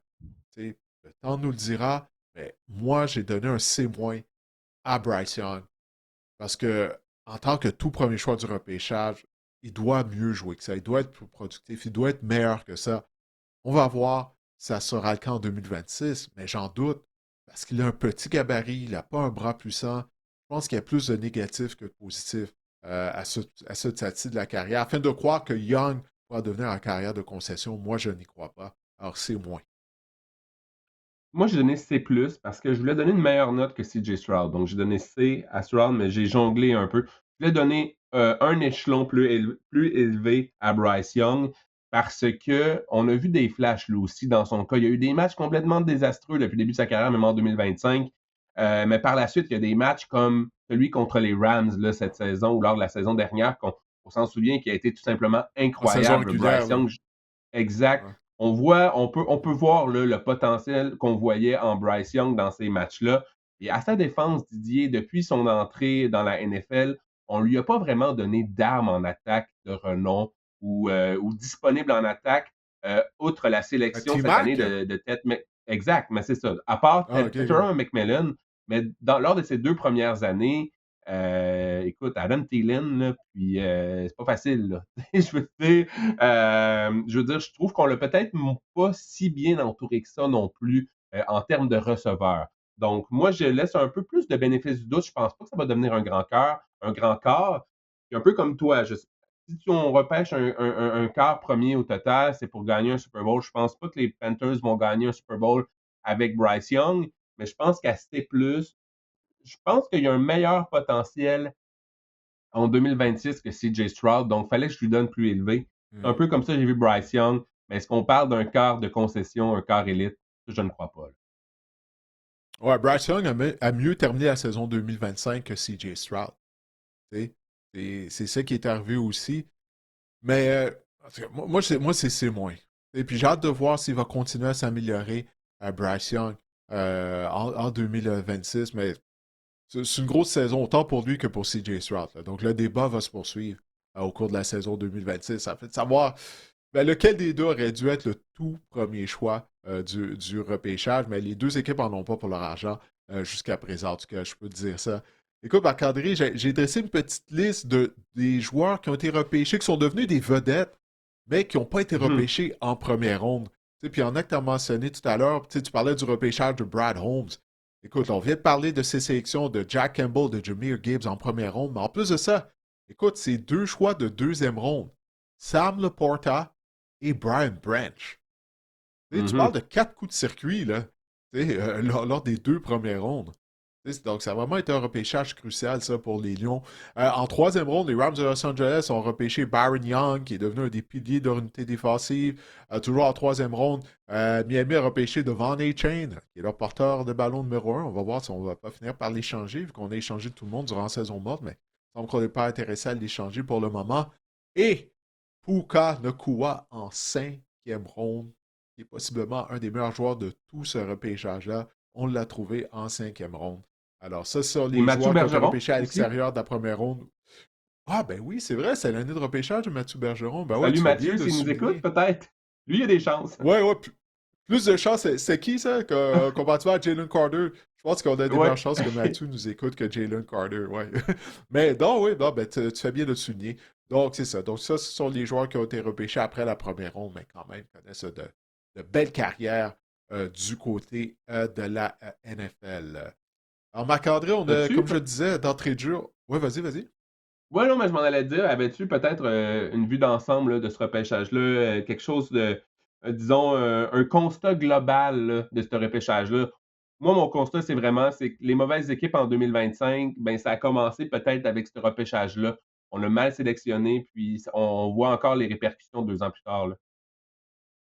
Ouais, non, absolument. Comme je te dis, moi, ça fait 20 ans maintenant. Tu sais, puis même avant que je travaille comme analyste sur le repêchage RDS, tu sais, moi, je vais te dire, le repêchage, je le suis de façon assidue. Tu sais, quand j'étais jeune, tu sais, je suivais le repêchage, mais bon, écoute, ça c'était pas diffusé à la télé au Québec à l'époque. Je veux dire, c'est quand je suis arrivé à l'université, le repêchage de 1999. Là, il y avait ESPN, puis là, j'étais dans ma chambre, dans les dortoirs. Ça, c'est le repêchage de Tim Couch. Tim Couch avait été le tout premier joueur sélectionné, c'est le retour des Browns à Cleveland, donc équipe d'expansion. Euh, cette année-là, les Saints avaient échangé tout leur repêchage, Marc-André, pour repêcher Ricky Williams. Ils avaient donné tout leur choix au repêchage. Le repêchage de 1999, ils avaient donné ça aux Commanders, qui étaient les Redskins à l'époque pour repêcher Ricky Williams. Le repêchage, c'est Ricky Williams, c'est tout. That's it. Imagine-toi si l'équipe complétait ce genre de transaction-là là, à la fin du mois. On en parlerait là, sur les réseaux sociaux, écoute, jusqu'au mois de septembre. Imagine-toi là, la tempête que ça créerait sur les réseaux sociaux si une équipe complétait ce genre de transaction. Mais ça pour dire, c'est ça. Fait que c'est vraiment depuis 1999 que je suis le repêchage après année après année. Puis c'est ça, puis une chose que j'ai remarqué, puis c'est pour ça que j'aime, c'est une des raisons pour laquelle j'aime le repêchage autant, c'est que tu peux retracer les déboires des équipes à 100% au repêchage. Ça commence de là. Tu sais, que ce soit les Jets, les Browns, les équipes qui sont mauvaises, les Cardinals, ça part tout le temps du repêchage. Tu l'as mentionné à quelques reprises, des équipes là, qui en arrachent, je connais des mauvaises séquences par les temps qui courent. Tu peux retracer ça au repêchage. Il y a des équipes, quand tu suis le repêchage année après année, tu te rends compte qu'il y a des équipes, justement, à tous les ans, elles commettent des bévues ou elles répètent des erreurs. Comme les Bengals, on en a parlé des Bengals. Les Bengals qui repêchent des joueurs avec du potentiel au niveau de la ligne défensive, puis ils ne les développent pas après ça, ben c'est ça, ça donne ce que ça donne. Une défense qui est historiquement mauvaise. Alors, c'est ça. Moi, c'est des raisons pour lesquelles j'aime le repêchage. La détérioration des équipes commence toujours avant qu'on le voit. Puis c'est pour ça que des fois, on dit hey man, pourquoi telle équipe est aussi mauvaise que ça? Quand tu recules 3 4 ans en arrière, puis tu te mets à étudier leur repêchage, tu te rends compte, ouf, ça part de là, on a mal repêché, puis ça fait 3 4 ans que ça dure. On a reçu quelques questions des fans, Didier. On a reçu 2 questions concernant les Chiefs. Donc, je vais les lire ensemble. Tout d'abord, on a Robert Amiotte via courriel qui pose, je ne sais pas s'il pose une question ou il livre plus ses états d'âme ou s'il va d'un commentaire, mais bref, ça y va comme suit. Donc, bonjour messieurs, j'essaie de comprendre les actions des Chiefs durant la période des joueurs autonomes et en prenant pour hypothèse que Brett Veach sait ce qu'il fait et qu'il connaît mieux son football que moi, se pourrait-il qu'il ait conclu que les Chiefs avaient trop de lacunes dans sa formation et que la reconstruction prendrait plus qu'un an. Il aurait ainsi choisi de sacrifier la saison 2026 au profit de 2027 pour mieux rebondir avec un autre bon choix au repêchage en 2027 et d'autres échanges, signatures qui favoriseraient la saison 2027 plutôt que 2026. Sinon, pourquoi alors avoir re-signé le très vieillissant Travis Kelce, aussi bon utile été dans le passé, démantibuler sa défense en laissant partir 2 demi-points et un bon secondaire, ne pas avoir amélioré significativement les lignes offensives et défensives, difficile de croire que les Chiefs puissent combler leurs lacunes en un seul repêchage ou via une transaction miraculeuse. J'apprécie toujours autant votre podcast. Merci d'être là. Merci Robert. Et je vais enchaîner avec la question d'Emmanuel Bossé via courriel qui concerne les Chiefs aussi, qui nous demande Salut Didier, Jawan Taylor libéré et Trent Duffy échangé. Peut-on dire que les Chiefs amorcent officiellement un reset cette année? 20 millions de dollars ont été sauvés et 4 choix ont été amassés, des choix de première, quatrième et sixième ronde en 2026, plus un choix de troisième ronde en 2027. Si Patrick Mahomes revient tard cette saison en raison de sa blessure, que l'équipe se voit octroyer un autre choix dans le top 10, les Chiefs seront-ils bien en selle pour revenir en force? Merci, Emmanuel. Donc, Didier et Robert et Emmanuel se posent des questions sur les Chiefs. Qu'est-ce qu'on fait du côté des Chiefs, Ouais. là, en gros? Ouais, merci à vous deux pour vos questions. On en a parlé la semaine dernière un peu, toi et moi, on a touché au sujet. Je mentionnais la semaine dernière que j'étais confus un peu par ce que les Chiefs font. Parce que, justement, est-ce que tu reconstruis ou tu reconstruis pas? Parce que là, on vient de mettre sous contrat Kenneth Walker, puis on avait un besoin à la position de porteur de ballon. On s'entend là-dessus. Mais je me dis, OK, mais là, pourquoi tu signes Walker? C'était de reconstruire l'équipe. Le retour de Travis Kelce, là, on lui a donné un contrat d'1 an. Moi aussi, tu sais, je comprends pas ça. Je me dis, ben, faut pas avoir de demi-mesure. Ou bien tu t'entames une reconstruction, ou bien tu le fais pas. Mais il faut pas faire les choses à moitié. Donc, c'est comme ça on essaie de faire les deux choses. Pour ce qui est de la transaction de Trent McDuffie, traditionnellement, les Chiefs échangent leurs demi-coins. Tu sais, ils les repêchent, ils les développent. Puis quand vient le moment de donner un deuxième contrat à ce joueur-là, on préfère l'échanger, d'en repêcher un autre et de le développer afin de le remplacer. C'est ce qu'on avait fait avec le Jarius Sneed. Il y a quelques années de ça, Sneed avait quitté vers le marché des joueurs autonomes où je ne sais pas si les Chiefs avaient échangé au Titan. Mais bref, donc c'est ça. On est confiant qu'on est en mesure de développer les demi-coins du côté de l'organisation de Kansas City. Ils nous ont démontré qu'effectivement, qu'ils le font très bien. Mais moi aussi, je suis confus par qu'est-ce que les Chiefs font présentement. C'est comme ça, on essaie de faire deux choses en même temps. Là. On essaie de reconstruire, de rebâtir l'équipe. Mais en même temps, on garde Kelsey, on garde certains vétérans. Moi, je me serais mis en mode de vente de feu complet là, du côté de Kansas City. Même Chris Jones, je l'aurais échangé durant la saison morte. C'est peut-être de récupérer un choix de deuxième ordre au repêchage. C'est ça. Puis on verra de l'état de santé de Mahomes une fois que la saison régulière va commencer. Est-ce qu'il sera là ou pas? Mais on a besoin de reconstruire. Parce que la position de receveur du côté de Kansas City, c'est pas fort, là, Marc-André. Donc, il y a Mm. plusieurs trous au sein de cette formation-là. Donc, moi aussi, je m'explique mal qu'est-ce qu'on est en train de faire. Donc, j'ai vraiment hâte de voir le repêchage de Kansas City aussi. Parenthèse, Travis Kelce, dans les faits, c'est 3 ans, mais quand on épluche le contrat, Ah oui? c'est vraiment juste un contrat. Oui, mais quand on épluche le contrat, c'est un OK. contrat surtout d'1 an là, que par la suite, il va pouvoir s'en sortir si jamais il décide de prendre sa retraite. Et moi aussi, je suis un peu d'accord avec OK. toi, là, les Chiefs de Kansas City.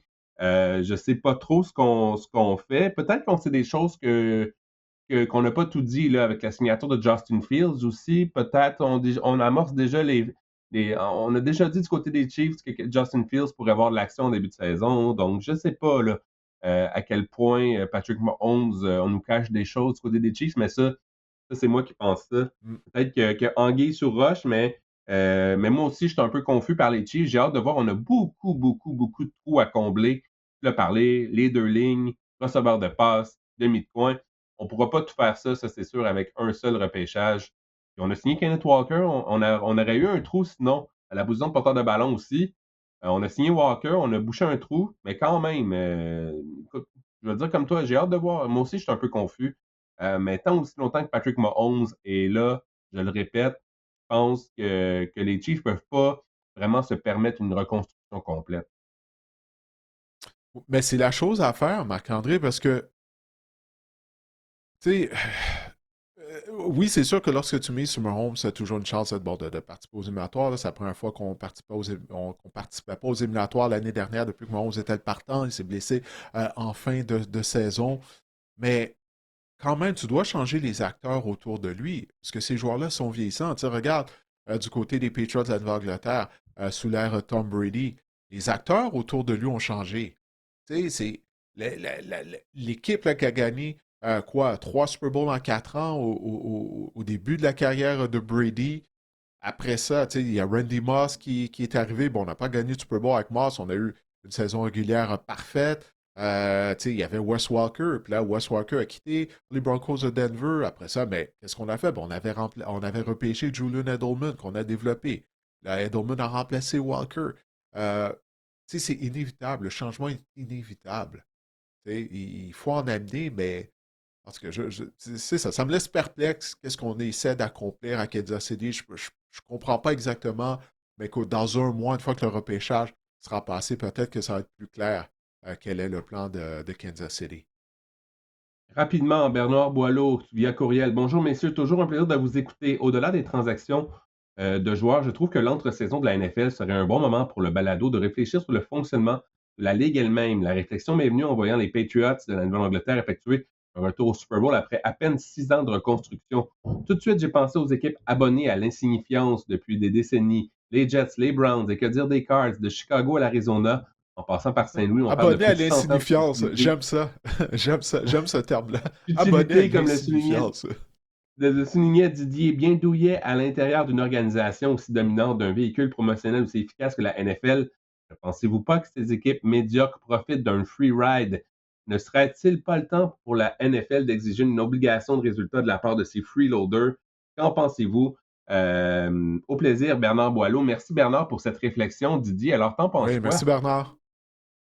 Moi, je l'ai toujours dit, tu sais, que c'est pas tous les propriétaires qui tiennent coûte que coûte à gagner des Super Bowls. Tu sais, parce que pour plusieurs propriétaires, tout d'abord, leur équipe de football, ce n'est pas euh, leur entreprise primaire. Tu sais, eux, ils ont fait, probablement, fait d'acheter une équipe de la NFL, tu dois être un multimilliardaire. D'autres, très souvent, ces gens-là ont fait fortune dans d'autres domaines. Puis, ben, c'est un boni, là, tu sais, d'être en mesure de dire que tu es propriétaire d'une équipe de football de la NFL, d'amener tes amis au stade, sur le terrain avant la rencontre. Tu peux faire ton big shot, comme on dit en bon québécois et tout. Puis, ces milliardaires-là, c'est une chose qu'on sait d'eux, c'est que leurs égos sont immenses. Donc, ça leur permet d'acheter une chose que leurs amis n'ont pas, qui est une équipe professionnelle de football. Puis c'est pas tous ces gens-là qui sont nécessairement intéressés à tout faire pour l'emporter, à utiliser des ressources financières, même s'ils sont des milliardaires. Mais ils ne veulent pas dépenser nécessairement afin de donner afin de créer, de bâtir le meilleur environnement pour éventuellement gagner un Super Bowl. Il y en a d'autres qui sont tout simplement incompétents en tant que propriétaires. Et je pense que c'est le cas en Arizona, Bidwill. Il est juste pas bon comme propriétaire. Puis les joueurs le disent, les joueurs, lorsqu'ils quittent l'organisation ou entraîneur, c'est ça, il y a un niveau d'incompétence aussi. Donc, pour répondre à la question de Bernard, je ne crois pas qu'il y a rien que la Ligue peut faire. Parce que comment tu peux prouver qu'un propriétaire ne tient pas nécessairement à gagner? Tu sais?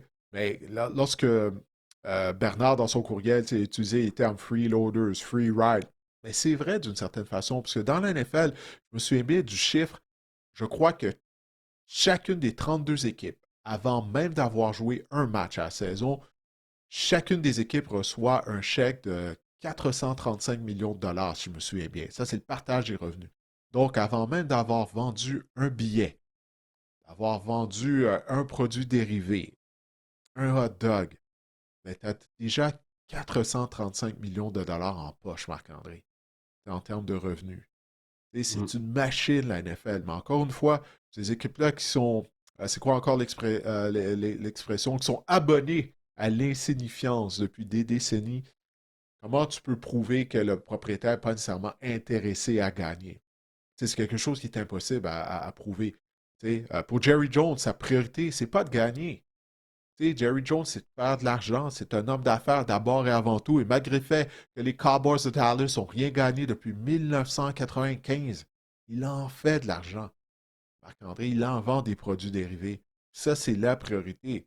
Tu sais, Jerry, il parle aux médias après tous les matchs. Il n'y a aucun autre propriétaire qui fait ça. Il tient son point de presse après toutes les rencontres. Il aime ça. Il aime la visibilité que ça lui donne. Mais sa priorité, peu importe ce qu'il dit, ce n'est pas de gagner un Super Bowl.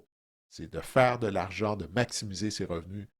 Et il y a plusieurs propriétaires qui ont cette mentalité-là. Alors, ça explique pourquoi certaines équipes sont mauvaises année après année. Ou il y a des équipes comme les Bengals de Cincinnati. Ben, les Bengals, c'est une entreprise familiale. Donc, on n'est pas nécessairement les ressources comme certaines des autres équipes. Et il y a un niveau d'incompétence aussi, je crois sincèrement, au sein de l'organisation des Ben, Bengals. c'est ça que je m'en allais dire. Je pense que 80%, je me mettrais, mettons, des chiffres ou un pourcentage, 80% propriétaires et peut-être 20% de personnel ou d'incompétents, puis des compétences du personnel, ça se reflète et au deuxième étage et par la suite l'incompétence sur le terrain parce que le deuxième étage choisit les joueurs sur le terrain, puis le propriétaire choisit les joueurs, les dirigeants au deuxième étage. Tu te rends compte que les Mhm. organisations dysfonctionnelles, les Browns, les Jets, les Bengals, ben, tu te rends compte que les directeurs généraux sont parfois pas. On se rend compte qu'on n'a pas les bons, peut-être, directeurs généraux, puis les directeurs généraux font peut-être pas les bons choix d'entraîneurs, puis les bons choix de joueurs.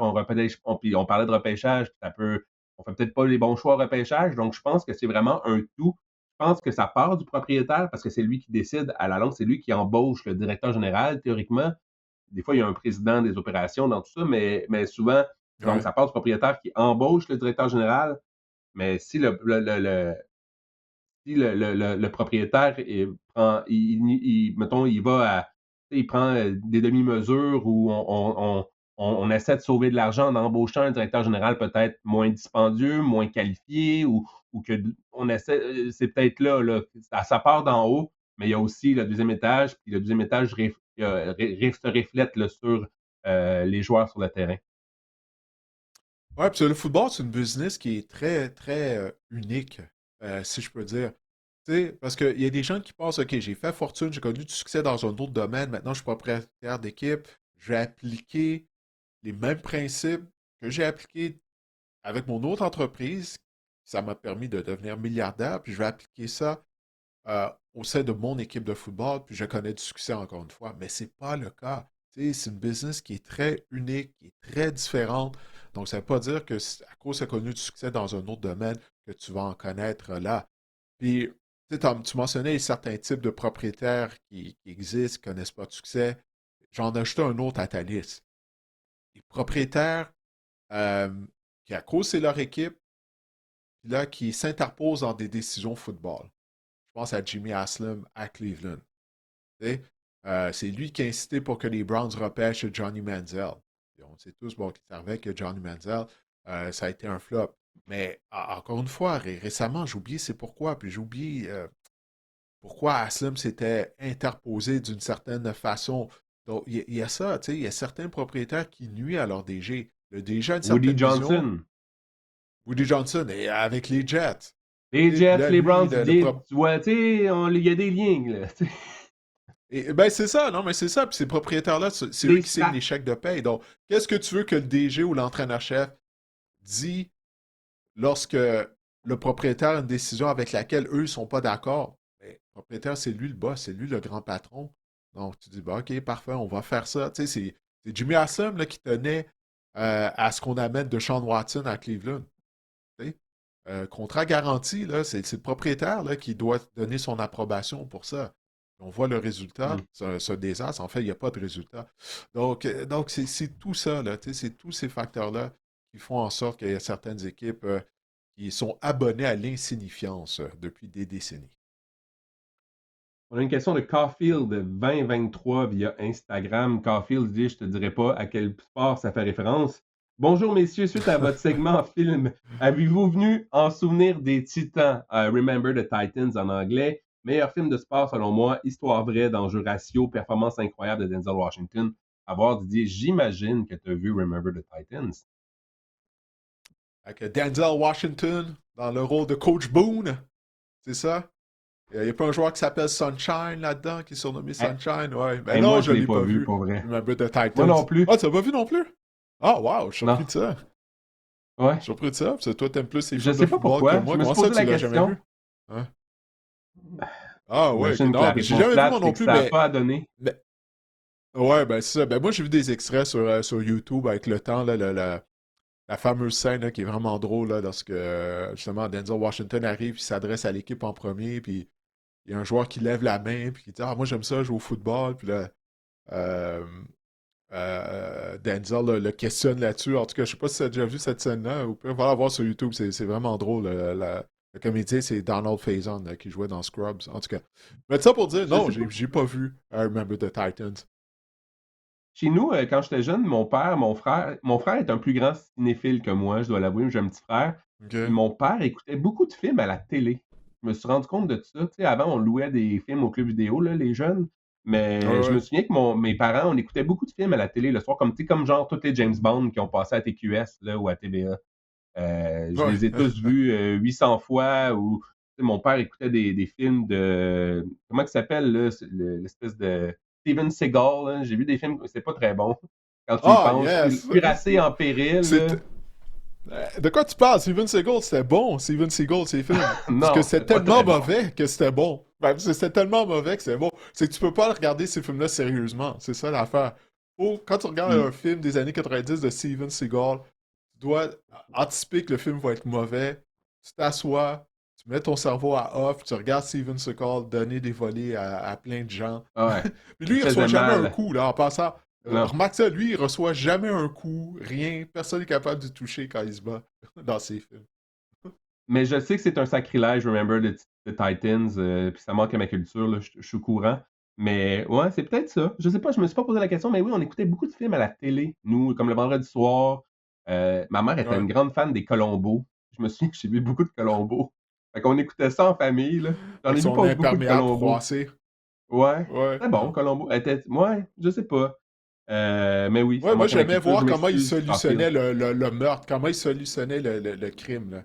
Ouais. Là, ce qu'il était en mesure de trouver, là, qu'est-ce qui. Puis là, tu sais, quand il explique, puis il met tous les morceaux du cassette ensemble. Moi, j'aimais ça. Ma mère, Moi aussi, ça, ma mère ma mère qui adorait ce écoutait genre ça. d'affaires-là. Colombo, elle lisait des Agatha Christie. J'étais un peu élevé là-dedans, là, des trucs d'investigation. Ma mère, je pense qu'elle a déjà voulu être inspecteur Ouais. dans une autre vie. Elle m'a dit, je ne savais pas travailler là-dedans, j'aurais aimé ça, être enquêteur, enquêtrice, enquêteuse. Ouais, Faire des enquête. enquêtes Ouais, dans la ouais, ouais. police, Ouais, policière, faire des enquêtes, et ouais. faire des Ouais, enquêtes. ouais, pas ça. Bref.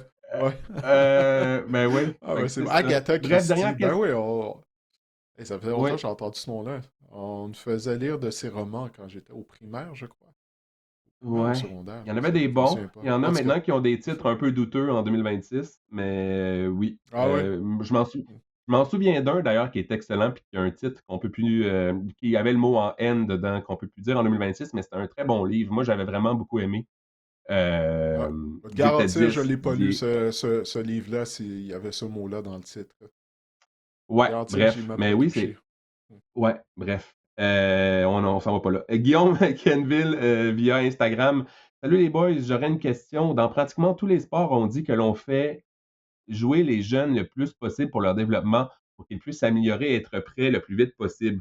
Pourquoi que les jeunes, car c'est le contraire. Donc, beaucoup recommandent de passer une saison complète sur le banc à regarder un vétéran jouer. Il me semble que même si ça lui permet d'étudier la game, ça ne nous permet pas de prendre de l'expérience face sur le terrain, en fait, dans des matchs réels. Donc, pourquoi justement on dit de faire jouer les jeunes, mais que c'est mieux dans la NFL pour un quart, en du moins, que c'est bon de passer une année derrière un vétéran ou un autre quart sur le banc, question d'apprendre.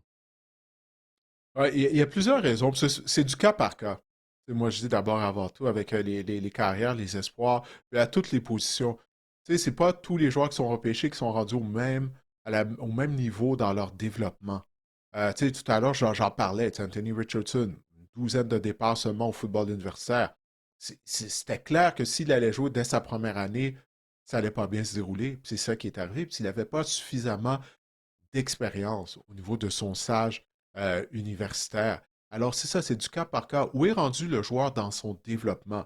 Si tu repêches un carrière qui a été partant avant 3 saisons, 4 saisons au football universitaire, les chansons, il va être capable de jouer dès sa première année. Si tu le repêches en première ronde, il faut qu'il ait quand même un minimum de talent. Puis on l'a vu avec Bonix lors de son année recrue. Il n'avait pas l'air fou. Il était partant pendant 4 ans au football universitaire, je ne me trompe pas, Bonix. Caleb Williams avait eu plusieurs départs à Oklahoma, à USC. Puis même pour lui, ça n'a pas été facile. Mais ça, il n'était pas bien entouré avec le groupe d'entraîneurs à l'époque qu'il y avait du côté de Chicago. Euh, donc, c'est ça, il y a des philosophies différentes lorsqu'il vient le temps de faire jouer des jeunes carrières. Là, je parle uniquement de la position de carrière. Il y a des gens qui croient que ce serait mieux pour certains de ne pas jouer dès leur première année parce que même si tu ne joues pas, tu peux apprendre. C'est pas juste en jouant que tu peux apprendre, mais surtout si le joueur n'est pas prêt mentalement à jouer, c'est mieux de garder sur les lignes de côté. Il va aux réunions, il assiste aux meetings et tout. Et malgré tout, tu peux t'améliorer en apprenant lors des entraînements aussi. Mais à un certain moment donné, tu n'as pas le choix de jouer. Parce que même aux entraînements, on ne peut pas recréer la vitesse et l'intensité des matchs. Donc, ça, je suis d'accord avec Guillaume. À un certain moment donné, le joueur doit jouer pour se développer. Mais tu ne veux pas qu'il perde sa confiance non plus. Surtout à la position de carrière. S'il n'est pas prêt à jouer immédiatement, puis là, s'il joue puis ça va mal, là, il peut perdre sa confiance. Là, tu peux perdre le joueur à tout jamais. Et dernier point que je vais faire là-dessus, il ne faut pas oublier que c'est du football professionnel. Ces défaites s'accumulent. Là, il y a des gens qui vont perdre leur emploi. Il y a ça aussi à prendre en considération. Mais réellement, c'est du cas par cas. Où est le joueur? au niveau de son développement? Est-ce qu'il est assez fort mentalement pour jouer immédiatement? Sinon, pourquoi se presser? Tu sais, moi, je dis c'est mieux de prendre son temps et de laisser le joueur à s'acclimater à la NFL avant de le faire jouer, mais souvent qu'autrement, il n'y a pas de patience au niveau des dirigeants, au niveau des entraîneurs. On fait jouer le joueur rapidement. Puis des fois, les joueurs perdent leur confiance et puis ça ne revient pas, puis le joueur ben, devient un flop, tout simplement. Ça complète les questions qu'on a reçues des gens, Didier. Ouais, ben excellent. Ben écoute, ça complète l'épisode aussi. Marc-André, alors écoute, je te remercie pour ta contribution. Je remercie Guillaume, sans qui rien ne serait possible. On vous remercie, on remercie les gens qui ont envoyé leurs questions. On espère que cet épisode du podcast vous a plu, que vous avez aimé le fait qu'on a revisité le repêchage de 2023. Alors, on sera de retour la semaine prochaine. D'ici là, portez-vous bien.